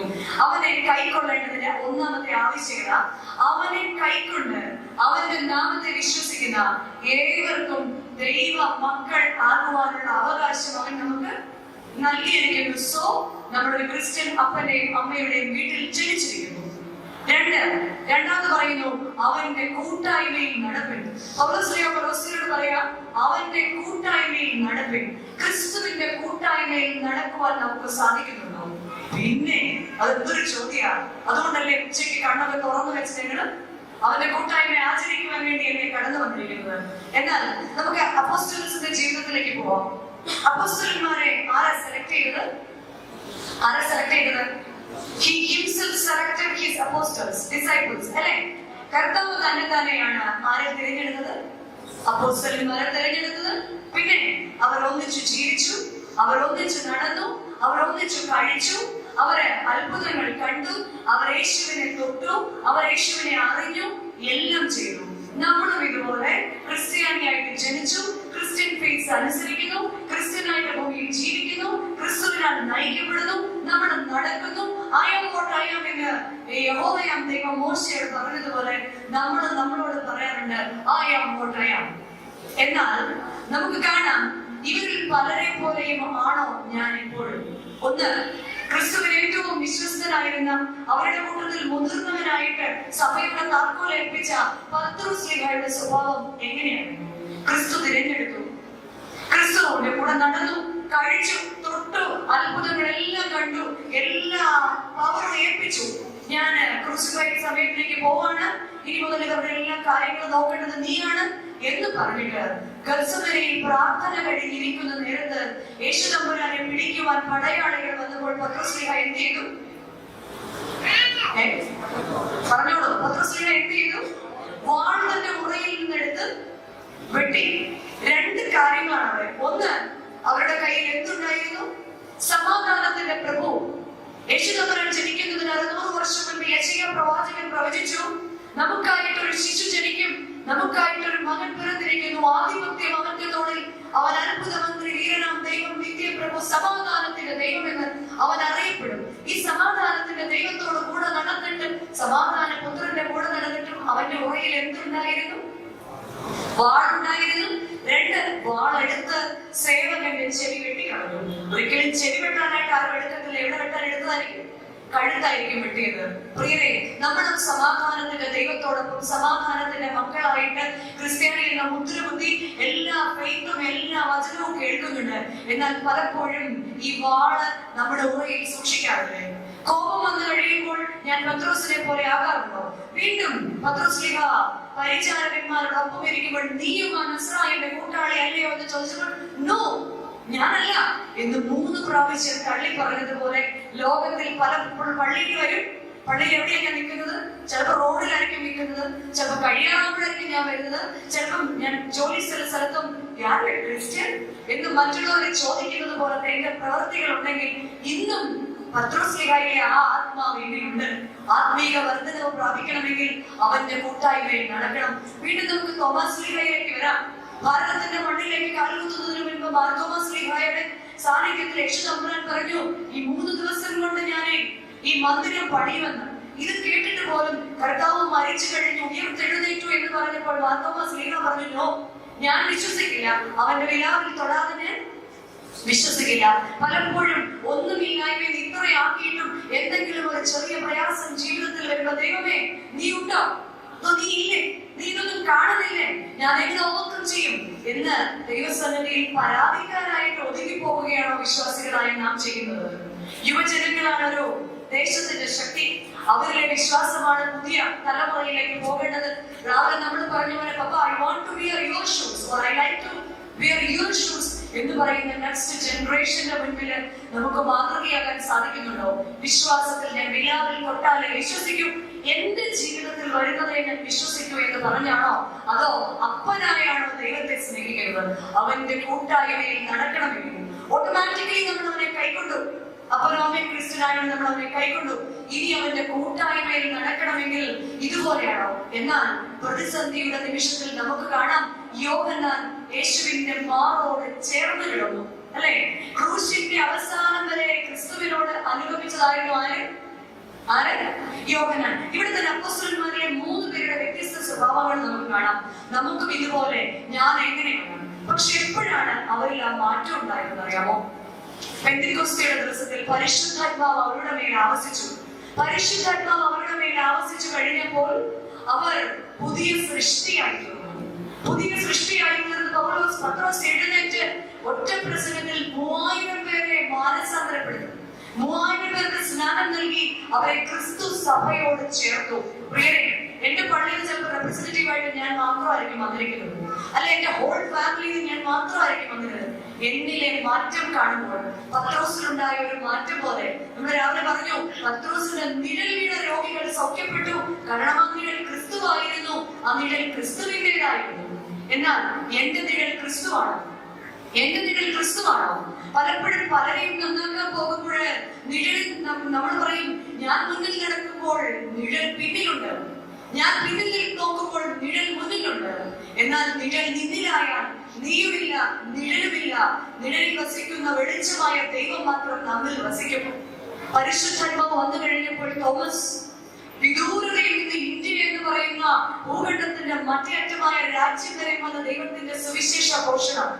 എന്നാൽ നമ്മുടെ വ്യക്തിപരമായ ജീവിതത്തിൽ യുവതലമുറ ക്രിസ്തുവിനെ സാക്ഷിക്കുവാൻ പ്രവൃത്തികളിൽ കൂടി സുവിശേഷങ്ങളിൽ കൂടി ക്രിസ്തുവിനെ സാക്ഷിക്കുവാൻ, ക്രിസ്തുവിന് വേണ്ടി മാതൃകയായി ജീവിക്കുവാൻ കുടുംബങ്ങളിൽ സാധിക്കുമ്പോൾ മാത്രമാണ് പരിശുദ്ധാത്മാവ് നമ്മളിൽ ഉണ്ട് എന്ന് പറയുന്നത്.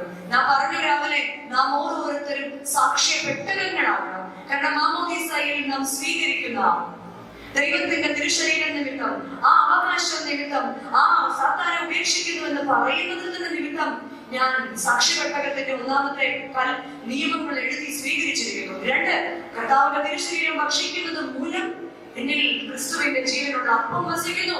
3, നിത്യ പുരോഹിത വർഗമായതിനാൽ അഹറോന്റെ തടുത്ത വടിയിൽ നിക്ഷിപ്തമായതിനാൽ സാക്ഷ്യ പെട്ടകമാകുവാൻ പലപ്പോഴും നമ്മൾ ചെറിയ പ്രാർത്ഥനയിലും പ്രവർത്തനങ്ങളിലും മാറ്റങ്ങൾ കാണും. മാറ്റങ്ങൾ ഉണ്ടാക്കുക എന്ന് പറയുന്നത് അത്ര ഈസി അല്ല. എന്നാൽ നമ്മൾ നേരത്തെ പറഞ്ഞു നിർത്തി നമ്മുടെ പിതാക്കന്മാരുടെ വഴിയെ ചോദിച്ച് പഠിപ്പിക്കും. എന്തായിരുന്നു പിതാക്കന്മാർ നമുക്ക് കാട്ടിത്തന്ന വഴി? ഒന്നാമത്, അവർ അന്യദേശത്തു നിന്ന് ഈ ദേശത്തിൽ വന്നിട്ട് കണ്ണുനീരിനെ കരുത്താക്കി മാറ്റുന്ന പ്രാർത്ഥനയുടെ വഴി അവർക്കുണ്ടായിരുന്നു. എന്തുണ്ടായിരുന്നു? അവർക്ക് പ്രാർത്ഥന ഉണ്ടായിരുന്നു. അയ്യോ, അത് ഞങ്ങൾക്കും പറഞ്ഞു, ഞങ്ങൾക്കും ഉണ്ട്. ഒരു സാധാരണ ഭക്തന് 3 തരത്തിലുള്ള പ്രാർത്ഥനയാണ്. ഏറ്റവും കുറഞ്ഞ ഭക്തന് 1 വ്യക്തിപരമായ പ്രാർത്ഥന, 2 കുടുംബപരമായ പ്രാർത്ഥന, 3 കൂട്ടമായ ആരാധന. എങ്ങനെയാണ് എന്റെ വ്യക്തിപരമായ പ്രാർത്ഥന? ഇയ്യോബിന്റെ പുസ്തകം 1-ാം അധ്യായത്തിന്റെ 5-ാം വാക്യത്തില് പറയുന്നുണ്ട്, ഇയ്യോബ് ആദ്യകാലത്തെ എഴുന്നേറ്റ് തന്റെ മക്കൾ തെറ്റ് ചെയ്തു പോയോ എന്ന് ഓർത്ത് തന്നെ അവരെ ശുദ്ധീകരിച്ച് പ്രാർത്ഥിച്ചു. എന്നാൽ പ്രഭാതത്തിലും പ്രദോഷത്തിലും ഉണർന്ന് നമ്മെ തന്നെ ശുദ്ധീകരിക്കുവാൻ വേണ്ടി ദൈവത്തോടെ തെറ്റുകളെ ഏറ്റുപറഞ്ഞ് സൃഷ്ടാവിന്റെ മുൻപില് സൃഷ്ടി ഒരു കുഞ്ഞിനെ പോലെ ദൈവത്തോട് ചേർന്നിരുന്ന് പ്രാർത്ഥിക്കുവാൻ സാധിക്കുന്നുണ്ട്. ദാനിയേൽ പ്രവാചകന്റെ പുസ്തകത്തിൽ പറയുന്നുണ്ട്, ദാനിയേലേ, നീ നിന്റെ ദൈവത്തിന്റെ മുൻപിൽ നിന്നെ താഴ്ത്തിയ ആദ്യ നിമിഷം തന്നെ ഞാൻ നിന്നെ കണ്ടു. 10-ാം അധ്യായത്തിന്റെ 12-ാം വാക്യത്തിൽ പറയുന്നുണ്ട്, എന്റെ ദൈവത്തിന്റെ മുൻപിൽ എന്റെ വ്യക്തിപരമായ പ്രാർത്ഥനയിൽ എന്റെ വീട്ടിൽ എന്റെ സൊസൈറ്റി ഒരു മോഡലാവാൻ എനിക്ക് സാധിക്കുമ്പോഴാണ് ദൈവത്തിന്റെ പരിശുദ്ധാത്മാവ് എന്നിൽ നിലനിൽക്കുന്നത്. പരിശുദ്ധാത്മാവിനെ വിലയ്ക്ക് വാങ്ങാൻ പറ്റില്ല. ഒരു പ്രാർത്ഥന ഗ്രൂപ്പിൽ പോയാലും കിട്ടുന്നതാണല്ല പരിശുദ്ധാത്മാവ്. പരിശുദ്ധാത്മാവിനെ വിലയ്ക്ക് വാങ്ങുവാൻ ദ്രവ്യം കൊടുത്ത ശീമോനെ നശിപ്പിച്ചവനാണ് ദൈവം. എങ്ങനെയാണ്? എന്നിൽ വസിക്കുന്ന പരിശുദ്ധാത്മാവിനെ പ്രശംസിക്കാൻ ഒരാൾക്ക് ആദ്യമായി വേണ്ടത് അവരിൽ വേരൂന്നുവാൻ വ്യക്തിപരമായ പ്രാർത്ഥനയിൽ നമ്മൾ മാതൃകയുള്ളവരായി തീരണം. 2 കുടുംബപരമായ പ്രാർത്ഥന. കുടുംബപരമായ പ്രാർത്ഥന എന്ന് പറയുന്നത് നമ്മൾ പറയും ടൈമില്ല, പല സമയത്താണ് ഷിഫ്റ്റ്. അല്ല, കുടുംബപരമായി കഷ്ടത്തോടുകൂടി ഇരുന്നും പ്രാർത്ഥിച്ച പിതാക്കന്മാരുടെ തലമുറയാണിന്ന്. അല്ലയോ? ഇരുത്തം വന്ന തലമുറയെ ഇളം തലമുറയ്ക്ക് നാം എന്ത് കൊടുക്കും? ഇനി വരുന്ന ഒരു പുതിയ ജനറേഷന് നിങ്ങൾക്ക് അപ്പ അമ്മ നൽകിയ ആ ഒരു വിശ്വാസം, കുടുംബ പ്രാർത്ഥന മക്കൾ കണ്ടു വളരണം. നമ്മളൊരു ഹോസ്റ്റലിലാണെങ്കിലും നമ്മളൊരു ജോലിയിലാണെങ്കിലും ഒന്നുചേർന്നിരുന്ന് പ്രാർത്ഥിക്കുന്നത് കാണാം. അല്ലെങ്കിൽ നമുക്ക് എന്ത് പറ്റുമെന്ന് അറിയാമോ? നമ്മളൊരു കണ്ടീഷണൽ പ്രയർക്കാരായി മാറും. നമ്മൾ ഇപ്പോഴത്തെ ഒരു പുതിയ ട്രെൻഡ് കണ്ടീഷണൽ പ്രയറാ. എനിക്ക് പറയാനുള്ള 3-4 കാര്യങ്ങൾ അങ്ങോട്ട് പറയും. നമ്മുടെ കത്തിച്ച ക്യാൻഡിൽ ഊതും, ബാഗ് എടുക്കും, ഒറ്റ ഓട്ടം കൊടുക്കും. അല്ലേ? ശരിയല്ലേ? ഓടിച്ചത് വെള്ളി കത്തിക്കും. എനിക്ക് പറയാനുള്ള ഒരു 4-5 കാര്യങ്ങൾ പറയും, കഴിയും. അങ്ങനെയാണോ ഒരു ഭക്തൻ വേണ്ടത്? അല്ല, അങ്ങനെയല്ല ഒരു ഭക്തൻ വേണ്ടത്. എന്റെ ദൈവം എന്നോട് സംസാരിക്കുമ്പോൾ എന്റെ കുടുംബത്തിലിരിക്കുന്ന എന്റെ മക്കൾ, എന്റെ ജീവിത പങ്കാളി ഒക്കെ ഒന്ന് കാണണം എങ്ങനെയാണ് പ്രാർത്ഥിക്കേണ്ടതെന്ന്. നമ്മൾ പലപ്പോഴും കൂട്ടുപിടിക്കുന്നത് ഉൽപ്പത്തി പുസ്തകത്തിൽ 28-ാം അധ്യായത്തിൽ കാണുന്ന യാക്കോബിനെ. യാക്കോബ് പ്രാർത്ഥിക്കുന്നുണ്ട്, യഹോവേ, നീ എന്നെ അനുഗ്രഹിക്കണം നിശ്ചയം. നീ എനിക്ക് ഉണ്ണാനും ഉടുപ്പാനും നൽകി എന്റെ അപ്പന്റെ ഭവനത്തിലേക്ക് പറഞ്ഞയച്ചാൽ നീ എന്റെ ദൈവമാണെന്ന് പറയാവുന്നത്. അങ്ങനെ പ്രാർത്ഥിക്കാനല്ല പേരെ നമ്മുടെ പിതാക്കന്മാർ നമ്മെ പഠിപ്പിച്ചിരിക്കുന്നത്.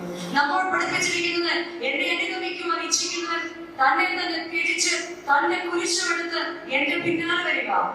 കാരാഗ്രഹത്തിൽ കിടക്കുമ്പോൾ കൈ ചങ്ങലകൾ വെച്ച് ദൈവത്തെ സ്തുതിച്ച പൗലോസ്ലീഹ നമുക്ക് മുൻപിൽ മാതൃകയാണ്. കുരിശിൽ നിന്ന് ഇറങ്ങിപ്പോയവനല്ല, കുരിശിൽ കിടന്ന് പുത്രൻ കാണിക്കുകയാണ് എങ്ങനെയാണ് പ്രാർത്ഥിക്കേണ്ടതെന്ന്, എങ്ങനെയാണ് അനുസരിക്കേണ്ടത്. രാവിലെ പറഞ്ഞു, he was like a Paul in his patience, in his obedience and his trust. എല്ലാ രീതിയിലും അവൻ ദൈവസന്നിധിയിൽ താഴ്മയുള്ളവനായിരുന്നു. നമ്മുടെ പിതാക്കന്മാർ നമ്മോട് പറയുന്നത് ഹബക്കൂക്ക് പ്രവാചകൻ പ്രാർത്ഥിക്കുന്നത് പോലെ പ്രാർത്ഥിക്കാനാണ്. എങ്ങനെയാ ഹബക്കൂക്ക് പ്രവാചകൻ പ്രാർത്ഥിച്ചതെന്ന് ഹബക്കൂക്ക് പ്രവാചകന്റെ പുസ്തകം 3-ാം അധ്യായം പറയുന്നുണ്ട്. അത്തിമരങ്ങൾ പൂത്തില്ല എങ്കിലും മുന്തിരിവള്ളികൾ വാടിപ്പോയാലും ആലയിലുള്ള എന്റെ ആടുകളെല്ലാം ചത്തുപോയാലും യഹോവയാണ് എന്റെ ആനന്ദം, യഹോവയാണ് എന്റെ ബലം. ഈ ഭൂമിയിൽ ആരെന്നെ ഉപേക്ഷിച്ചാലും എനിക്കുള്ള സമ്പത്തെല്ലാം നശിച്ചാലും യഹോവയാണ് എന്റെ ബലമെന്ന് പറഞ്ഞ കുടുംബത്തിൽ പ്രാർത്ഥിക്കുന്ന, കണ്ണുനീരോട് പ്രാർത്ഥിക്കുന്ന അപ്പനും അമ്മയും മക്കളുമായി തീരണം. പ്രാർത്ഥിക്കുന്ന മക്കളുള്ളതാണ് ഒരു അമ്മയുടെ ഏറ്റവും വലിയ ഭാഗ്യം. കൃപയുള്ള മക്കളുള്ളതാണ് ഒരു അപ്പന്റെ ഏറ്റവും വലിയ ഭാഗ്യം. കുടുംബ പ്രാർത്ഥനകൾ മാതൃകയുള്ളതായി തീരട്ടെ. 3-ാമതായിട്ട് കൂട്ടമായ ആരാധന. ഇന്ന് ആരാധന എന്ന് പറയുമ്പോൾ എപ്പോഴെങ്കിലും പാർട്ടിസിപ്പേറ്റ് ചെയ്യുക. ഈ ട്രെയിനൊക്കെ പോകുമ്പോൾ ഇഷ്ടമുള്ള സ്റ്റേഷനിൽ നമ്മൾ കയറുന്നത് പോലെയാ. ഒരിക്കലും 2 ആഴ്ചയായിട്ട് സ്ഥിരമായിട്ട് പുതിയൊരു കപ്പലിനെ കണ്ടപ്പോ അച്ഛൻ ഒന്ന് നിൽക്കണേന്ന് പറഞ്ഞു. കൈമുത്ത് കഴിഞ്ഞിട്ട് അച്ഛൻ ചോദിച്ചു, അപ്പാട് വിളിച്ചു. അവർ വളരെ സന്തോഷത്തോടെ വന്ന് ചോദിച്ചു. അച്ഛൻ ചോദിച്ചു, നിങ്ങൾ എവിടുത്തുകാരാ? അത് അച്ഛൻ ഞങ്ങൾ കുറച്ച് ദൂരെയുള്ളതാ. ഇവിടെ എവിടെയാ ജോലി? ഇന്ന സ്ഥലത്താ ജോലി. അച്ഛൻ ചോദിച്ചു, നിങ്ങൾ അവിടെ ഏത് പടയാ? അച്ഛൻ ഞങ്ങൾ ആക്ച്വലി നിങ്ങൾ ഓർത്തഡോക്സുകാരല്ല. അച്ഛൻ ഒന്നുകൂടി സന്തോഷമായി. പരസ്യത്തിൽ പറയുന്നത് മോനെ മനസ്സിൽ പൊട്ടി. അച്ഛൻ ഭയങ്കര സന്തോഷമായി. എന്തൊരു സംഗീതാത്മകമായ എന്റെ പ്രാർത്ഥന ഉണ്ടായിരിക്കും എന്ന് പറഞ്ഞ് ഞങ്ങളുടെ ആരാധനയുടെ സുഗന്ധം എന്ന് പറഞ്ഞ അച്ഛൻ കുറച്ച് അവരുടെ കാര്യമൊക്കെ പറഞ്ഞു. അത് കഴിഞ്ഞ് ചോദിച്ചു, ആക്ച്വലി ഇവിടെ അച്ഛൻ നോക്കുമ്പോൾ അത്ര വലിയ ആത്മീയതയൊന്നും കാണുന്നില്ല. ആക്ച്വലി ഇവിടെ വരാനുള്ള കാരണം എന്താണ്? അപ്പൊ അവര് പറഞ്ഞു, അച്ഛാ ആകെ ഒരു വീക്കെൻഡ് കിട്ടുന്ന. ഞങ്ങൾ ആക്ച്വലി കാത്തലിക്സ് ആണ്. ഞങ്ങളുടെ ചർച്ചിലേക്ക് ചെല്ലുന്ന സമയം ആകുമ്പോഴത്തേക്ക് അവിടുത്തെ എല്ലാം പിന്നെ ഞങ്ങൾ ഇങ്ങോട്ട് വരുന്ന വഴിക്ക് മർത്തോമൻ ചർച്ച ഉണ്ട്. പക്ഷെ അവിടെ എല്ലാം ഈ ബെഞ്ച് സിസ്റ്റമാണ്. ഞങ്ങൾ ചെല്ലുമ്പോഴത്തേക്ക് ബെഞ്ച് എല്ലാം ഫില്ല് ചെയ്യും. പിന്നെ ഇവിടെ നിൽക്കേണ്ടി വരും. ഇവിടെ ആകുമ്പോൾ വലിയ കുഴപ്പമില്ല. അച്ഛാ എപ്പോ വേണം വന്നാൽ നമുക്ക് ജോയിൻ ചെയ്യാമല്ലോ. ഇവിടെ ആകുമ്പോൾ നമുക്ക് എപ്പോ വേണമെങ്കിലും എന്ത് ചെയ്യാം? അല്ല, അങ്ങനെ ജോയിൻ ചെയ്യാനുള്ള ഇവന്റ് അല്ല ഇവിടെ നടക്കുന്നത്. എന്താണ് ഇവിടെ നടക്കുന്നത്? ലേവ്യ പുസ്തകത്തിൽ നമുക്ക് കാണാം, ഇസ്രായേൽ ജനം പലായനം ചെയ്തുകൊണ്ടിരിക്കുന്ന ഇസ്രായേൽ ജനത്തെ അവർക്ക് പാർപ്പാനൊരു കൂടാരമോ വസിപ്പാനൊരു ആലയമോ ആരാധിപ്പാനൊരു ആരാധനാലയമോ ഒന്നും ഇല്ലെന്ന കാലത്ത് പോലും മോശയോട് ഇസ്രായേലിന്റെ പരിശുദ്ധനായ ദൈവം ലേവ്യ പുസ്തകത്തിൽ കൂടെ അരുളി ചെയ്യുന്നുണ്ട്. ലേവ്യ പുസ്തകം 23-ാം അധ്യായത്തിന്റെ 27-ാം വാക്യത്തില് മോശയുടെ യഹോവയാം ദൈവം അരുളി ചെയ്യുന്ന 3 കാര്യങ്ങളാണ്. 1, 7-ാം ദിവസം നിങ്ങൾക്ക് സഭായോഗം ആചരിക്കണം. 2, തന്റെ ജനം ആത്മതപനം ചെയ്യണം. 3, യഹോവയ്ക്ക് തന്റെ ജനം ദഹനബലി അർപ്പിക്കണം. 1, അന്ന് 7-ാം ദിവസമാകിയാൽ എന്റെ ജനത്തിന് വിശുദ്ധ സഭായോഗം. എന്താണ് നമ്മുടെ ഞായറാഴ്ചയുടെ പ്രത്യേകത? ഇവിടെ വരുമ്പോ അച്ഛൻ പാടും, ക്രോവേന്മാരുടെ തേരതുപോലെ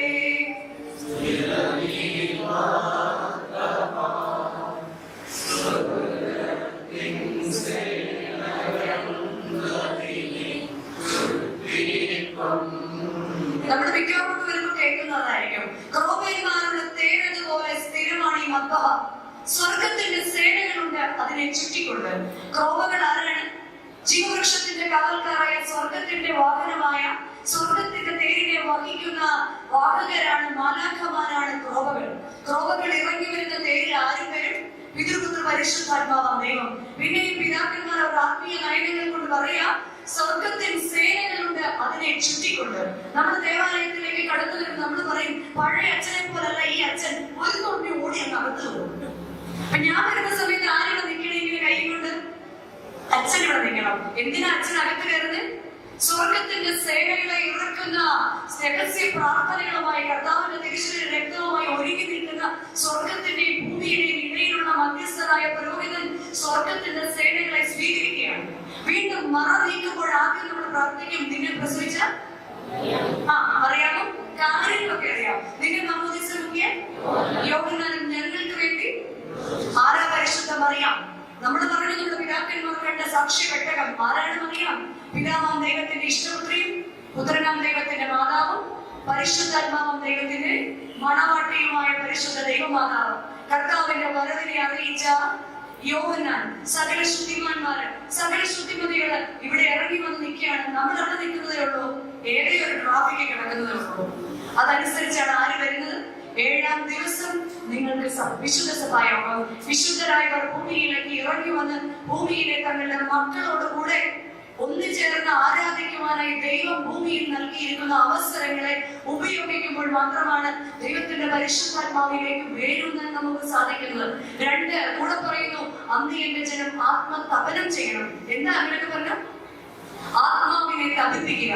തന്റെ സ്വന്തം തെറ്റുകളെ ഏറ്റുപറയുന്ന കണ്ണുനീരോടുകൂടി ഉപേക്ഷിക്കുന്നതായിരിക്കണം ഓരോ പരിശുദ്ധ കുർബാനയും. ഇവിടെ അകത്തേക്ക് പ്രവേശിച്ചിട്ട് അച്ഛൻ ഋതുസ്തുതിക്കും ഏതെങ്കിലും വായനയ്ക്ക് ശേഷം അകത്തേക്ക് പ്രവേശിച്ചിട്ട് നമ്മളോട് പറയും, കർത്താവേ, ഈ ഭൂമിയിലെ നിന്ദ്യപുഴിയായ ഞാൻ എന്റെ പാപത്തെയും എന്റെ ജനത്തിന്റെ പാപത്തെയും നിന്റെ തിരുസന്നിധിയിൽ സമർപ്പിക്കുന്നു. ഞങ്ങളോട് കരുണ തോന്നണമേ. നിന്റെ ജനത്തോട് നമ്മളങ്ങനെ എന്ത് ചെയ്യാം? ഏറ്റവും നല്ല പ്ലാൻ ഏതാണ്? അതിനിടയിൽ പോയി നിൽക്കുക. എന്നാൽ അത് ഓരോരുത്തരും ആത്മതപനം ചെയ്യേണ്ട നിമിഷം പുരോഹിതൻ സ്വർഗത്തിൽ നിന്ന് അനുഗ്രഹങ്ങളെ പ്രാപിച്ച് നമ്മളിവിടെ ഒരു വീഡിയോ കണ്ടു അല്ലേ? സിന്നിനെ ക്രിസ്തുവിലേക്ക് അയക്കുമ്പോൾ അത് പ്യൂരിഫൈ ചെയ്ത വാട്ടർ ആയിട്ട്. അപ്പൊ ഞാനത് ശിവ നമസ്കാരത്തിൽ ഓർത്തു, കടലിനെ അഴുക്കാക്കാൻ ഒരു ചെടിക്കും സാധ്യമല്ല എന്ന് നമ്മുടെ പിതാക്കന്മാർ പഠിപ്പിച്ചതാണ് അത് കാണിച്ചത് അല്ലെ? നമ്മുടെ പിതാക്കന്മാർ നമ്മെ പഠിപ്പിച്ചു, ശീലിപ്പിക്കുക എന്നെ നാഥാ നിന്റെ കൽപ്പനകളെ അനുസരിപ്പാൻ, ഞാൻ ഈ ഭൂമിയിൽ ജീവിക്കുവാൻ നിന്റെ വരപണ്ടാലും തുറന്ന് എനിക്ക് നീ കൃപകളെ തരിക എന്ന് പിതാക്കന്മാർ ഇവയെല്ലാം മുന്നമേ കണ്ട് നമ്മളെ പഠിപ്പിച്ചിരിക്കണം. അവിടെ നമ്മൾ ആത്മതപനം ചെയ്യേണ്ട നിമിഷം, നമ്മുടെ തെറ്റുകളെ ഏറ്റുപറയേണ്ട നിമിഷം. ആ സമയത്ത് ഇടയ്ക്കിടയ്ക്ക് അച്ഛൻ തിരിഞ്ഞിട്ട് പറയും, നിങ്ങൾക്ക് എല്ലാവർക്കും ഇരിക്കുന്ന ആർക്കെങ്കിലും സമാധാനം ഭദ്രാസന സെക്രട്ടറി അച്ഛനും എല്ലാവരും, നിങ്ങൾക്ക് ആർക്കെങ്കിലും സമാധാനം ഉണ്ടോ? ഇല്ല. എന്താ സമാധാനം ഇല്ലാതെ? നിങ്ങൾക്ക് എല്ലാവർക്കും സമാധാനം എന്ന് പറഞ്ഞിട്ട് അച്ഛൻ പാടും, അന്യോന്യം സ്ലോ നൽകി കർത്താവിൻ സ്ലോ നമ്മിൽ തമ്മിൽ ചുംബിക്കേണം നാം. ഞാൻ നിങ്ങൾക്ക് നൽകുന്ന സമാധാനം അത് ലോകം നൽകുന്നത് പോലെയല്ല, ഉയരത്തിൽ നിന്ന് വാങ്ങിക്കുന്ന നിത്യമായ സമാധാനമാണ്. അത് നിങ്ങളുടെ ഇടയിൽ വാഴണമെങ്കിൽ എന്തോടെ വേണമെന്ന് കൂടെ പറയുന്നുണ്ട്. താഴെ വാണി എന്ന് പറഞ്ഞിട്ട് താഴെ എഴുതുന്നുണ്ട്, തമ്മിൽ ചുംബിക്കണം. കൈപ്പായതെങ്കിലും മനസ്സിലുണ്ടെങ്കിലും, അരിശമായ എന്തെങ്കിലും മനസ്സിലുണ്ടെങ്കിൽ, മറ്റുള്ളവരുടെ വളർച്ച കാണുമ്പോൾ എനിക്ക് അസൂയുണ്ടെങ്കിൽ, മറ്റുള്ളവരുടെ നന്മ കാണുമ്പോൾ എനിക്ക് സഹിക്കാൻ വേണമെങ്കിൽ എന്നിൽ എന്തും അസഹിക്കില്ല. സമാധാനം തരുന്നത് കുഴപ്പമാണോ? വാങ്ങിക്കുന്ന നമ്മുടെ കുഴപ്പമാണ്, വാങ്ങിക്കുന്ന പാത്രത്തിന്റെ കുഴപ്പമാണ്. ദൈവമേ, നീ എന്നെ നിന്റെ സമാധാനത്തിന്റെ വാഹകരാക്കണമേ എന്ന് ഓരോ കുർബാനയിലും പ്രാർത്ഥിക്കുവാൻ ഓരോ ഭക്തന് സാധിക്കുമ്പോഴാണ് ക്രിസ്തുവിൽ നാം വേരൂന്നുന്നത്. അവസാനമായിട്ട് പറയുന്നു, മൂന്നാമതായിട്ട് യഹോവ പറയുന്നു, അന്ന് എന്റെ ജനം യഹോവയ്ക്ക് ദഹനബലി അർപ്പിക്കണം. ദഹനബലി അർപ്പിക്കുന്നത് ആദിമകാലത്തായിരുന്നു. എന്നാൽ കുഞ്ഞാട് ക്രിസ്തു തമ്പുരാൻ തന്നെ തന്നെ ബലിയാക്കിയതോടുകൂടി അവിടെ രക്താർപ്പിത ബലി നീങ്ങിപ്പോയി. അപ്പൊ നമ്മൾ തന്നെ കുർബാനയ്ക്ക് വരുന്നത് അല്ലാതെ ഫെലോഷിപ്പിൽ പോയാൽ പോലെ. പക്ഷെ അതിലുണ്ട്, കർത്താവ് മാളികയുടെ മുകളിലിരുന്ന് അപ്പം മുറിച്ചിട്ട് ശിഷ്യന്മാരോട് പറയാ, ലോക അവസാനം വരെയും നിങ്ങൾ ഇതെന്റെ ഓർമ്മയ്ക്കായി, എന്റെ രണ്ടാമത്തെ വരവ് വരെയും ഇത് നിങ്ങൾ എന്റെ ഓർമ്മയ്ക്കായി. അപ്പൊ അന്ന് തീർന്നോ? അന്ന് തീർന്നവര്, ഞാനിനിയും വരുന്നത് വരെയും ഇത് നിങ്ങൾ എന്റെ ഓർമ്മയ്ക്കായി ചെയ്യണം. അതാണ് പുരോഹിതന്റെ കയ്യില്. പുരോഹിതൻ പ്രാർത്ഥിക്കും, പരിശുദ്ധ രൂപ ആവസിച്ച് ഈ അപ്പത്തെ കർത്താവിന്റെ ശരീരമാക്കട്ടെ, കർത്താവിന്റെ തിരുരക്തമാക്കട്ടെ. നമ്മളിത് കേൾക്കാറുണ്ടോ? നമ്മളതിൽ എന്ത് ചെയ്യുക? നമ്മളതിൽ സ്ക്വയർ ഫീറ്റ് എടുക്കുക. പിന്നെ അത് കഴിഞ്ഞ ഉടനെ എന്തിനുള്ള സമയം അറിയോ? തുബ്ദയിലുള്ള സമയം. സ്ക്വയർ ഫീറ്റ് എന്തിനു വേണ്ടിയാ? എനിക്കിരിക്കാൻ. എന്തിനു വേണ്ടിയാ? എനിക്കിരിക്കാൻ. നീ ഇരുന്നാലും എനിക്ക് കുഴപ്പമില്ല, നീ ഇരുന്നില്ലെങ്കിൽ കുഴപ്പമില്ല. ആയിരിക്കും? എന്തെങ്കിലും എനിക്ക് അച്ഛനോടെ പരിശുദ്ധ രൂപയെ ആവസിച്ച് കർത്താവിനെ എന്നിട്ടാണ് നമ്മളെ സ്വീകരിക്കാനായിട്ട് ക്ഷണിക്കുന്നത്. ഇത് നിങ്ങളുടെ കടങ്ങളുടെ പരിഹാരത്തിന്, ഇത് നിങ്ങളുടെ പാപങ്ങളുടെ മോചനത്തിന്, നിത്യജീവന് വേണ്ടി സത്യവിശ്വാസികൾക്ക് നൽകപ്പെടുന്നു. അങ്ങനൊന്നുമില്ല. നമുക്ക് ബർത്ത്ഡേക്ക് ആണെങ്കിൽ, പിന്നെ നമുക്ക് വെഡിങ് ആനിവേഴ്സറി ഉണ്ടെങ്കിൽ, എക്സാം ആണെങ്കിൽ, റിസൾട്ട് വരാണെങ്കിൽ നമ്മൾ എന്ത് ചെയ്യും? മോനെ ഇന്ന് പോയി എന്ത് ചെയ്യണം? ഇന്ന് പോയി കുർബാന കൊള്ളണം. ഒരു വെള്ളയൊക്കെ നമ്മളൊന്ന് വരും. എന്തിന്? എന്നാൽ ശുശ്രൂഷകരൻ ചൊല്ലിത്തരുന്ന ഒരു പ്രാർത്ഥനയുണ്ട്, എന്റെ കർത്താവെ, നിന്നെ സ്വീകരിക്കാൻ എന്നെ യോഗ്യനാക്കണമേ, നിന്നെ ഭക്ഷിക്കാൻ എന്നെ യോഗ്യനാക്കണമേ. അവിടുത്തെ പരിശുദ്ധ ശരീരമാകുന്ന ഭക്ഷണം മൂലം എന്നിലെ ദുർമോഹങ്ങളില്ലാതെയാകണം. ജീവനുള്ള കാസായിൽ നിന്ന് ഞാൻ പാനം ചെയ്യുന്നതിനാൽ എന്നിലെ ദുർവികാരങ്ങളില്ലാതെയാകണം. ഞാൻ എന്തിനു വേണ്ടിയാ കർത്താവിന്റെ തിരിച്ചറിയ രക്തങ്ങൾ ഭക്ഷിക്കുന്നത്? എന്റെ കർത്താവിന്റെ തിരിച്ചറിയ രക്തങ്ങൾ ഞാൻ ഭക്ഷിക്കുന്നത് എന്നിലെ ദുർമോഹങ്ങളില്ലാതെയാകാനും എന്നിലെ ദുർവിചാരങ്ങളില്ലാതെയാകാനാണ്. അപ്രകാരം ക്രിസ്തു എന്ന തലയോളം വളരാണ് പൗലോസ്ലീഹ നമ്മളെ ആഹ്വാനം ചെയ്തത്. ക്രിസ്തു എന്ന പേരിലേക്ക് ഇറങ്ങുമ്പോൾ ക്രിസ്തു എന്ന തലയോളം വളരുവാൻ നമുക്ക് ആത്മീയ ജീവിതത്തിൽ സാധിക്കണം. ഭൗതിക ജീവിതം നമുക്ക് തന്ന ദൈവം 6 ദിവസം നീ അധ്വാനിക്കുമ്പോൾ 7ാം ദിവസം കർത്താവിന് വേണ്ടി കൊടുത്ത പിതാക്കന്മാരുള്ള മക്കളാണ് നമ്മൾ. ആദ്യത്വമുള്ള പാരമ്പര്യമുള്ള മക്കൾ എന്ന് പറയുന്നത് ഇതായിരുന്നു അവരുടെ പാരമ്പര്യം. ഒന്നുമില്ലായ്മയിൽ ഉണർന്നിരുന്ന് പ്രാർത്ഥിക്കുന്നതായിരുന്നു അവരുടെ പാരമ്പര്യം. വ്യക്തി പ്രാർത്ഥനകളിലും കുടുംബ പ്രാർത്ഥനകളിലും കൂട്ടമായ ആരാധനയിലും നമ്മൾ മാതൃകയുള്ളവരായിത്തീരണം. പിന്നീട് നമ്മൾ പറയും, രാവിലെ ഞാൻ ഓർമ്മിപ്പിച്ചു, നമ്മുടെ സഭാ നേതൃത്വങ്ങളെയും ഒക്കെ വിമർശിക്കുമ്പോൾ നമ്മുടെ അപ്പനോടും അമ്മയോടും ചോദിക്കണേ, അവരുടെയൊക്കെ ചെറുപ്പത്തില് ആരെങ്കിലും വീട്ടിലിരുന്ന് ഈ വാട്സപ്പ് കൊടുത്തു വെച്ചിട്ട് കണ്ടോ, ഈ അച്ഛനെ കണ്ടോ, അച്ഛൻ മാർക്കറ്റിൽ പോയിട്ടോ, അപ്പുറത്തെ വീട്ടിലെ ജോസഫ് ടെക്സ്റ്റൈൽസിൽ പോയി കേട്ടോ, അവര് മാളിൽ പോയി കേട്ടോ.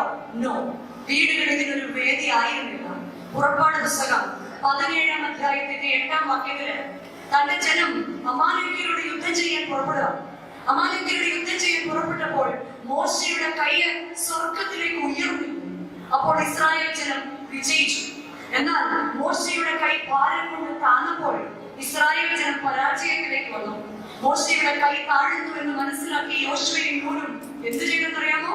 ഒരു കല്ലിന്മേൽ ഇരുത്തിയിട്ട് അവരുടെ കൈ വെച്ച് താങ്ങി മോശയുടെ കൈയെ ഉയർത്തിപ്പിടിച്ചു. പ്രിയരെ, നമ്മുടെ പിതാക്കന്മാരുടെ കൈയെ, നമ്മുടെ സഭാ നേതൃത്വങ്ങളുടെ കൈയെ ഉയർത്തിപ്പിടിക്കുവാൻ നമ്മളുടെ പ്രാർത്ഥനകൾക്ക് സാധിക്കുമ്പോഴാണ് വ്യക്തി പ്രാർത്ഥനകളിലും കുടുംബ പ്രാർത്ഥനകളിലും കൂട്ടമായ ആരാധന ഭവനത്തിൽ മനസ്സിലാക്കാത്തതുപോലെ ക്രിസ്ത്യാനി എന്ന് പേര് പറഞ്ഞിട്ടും പലപ്പോഴും ദൈവത്തെ നമ്മൾ അറിയാതെ പോകും.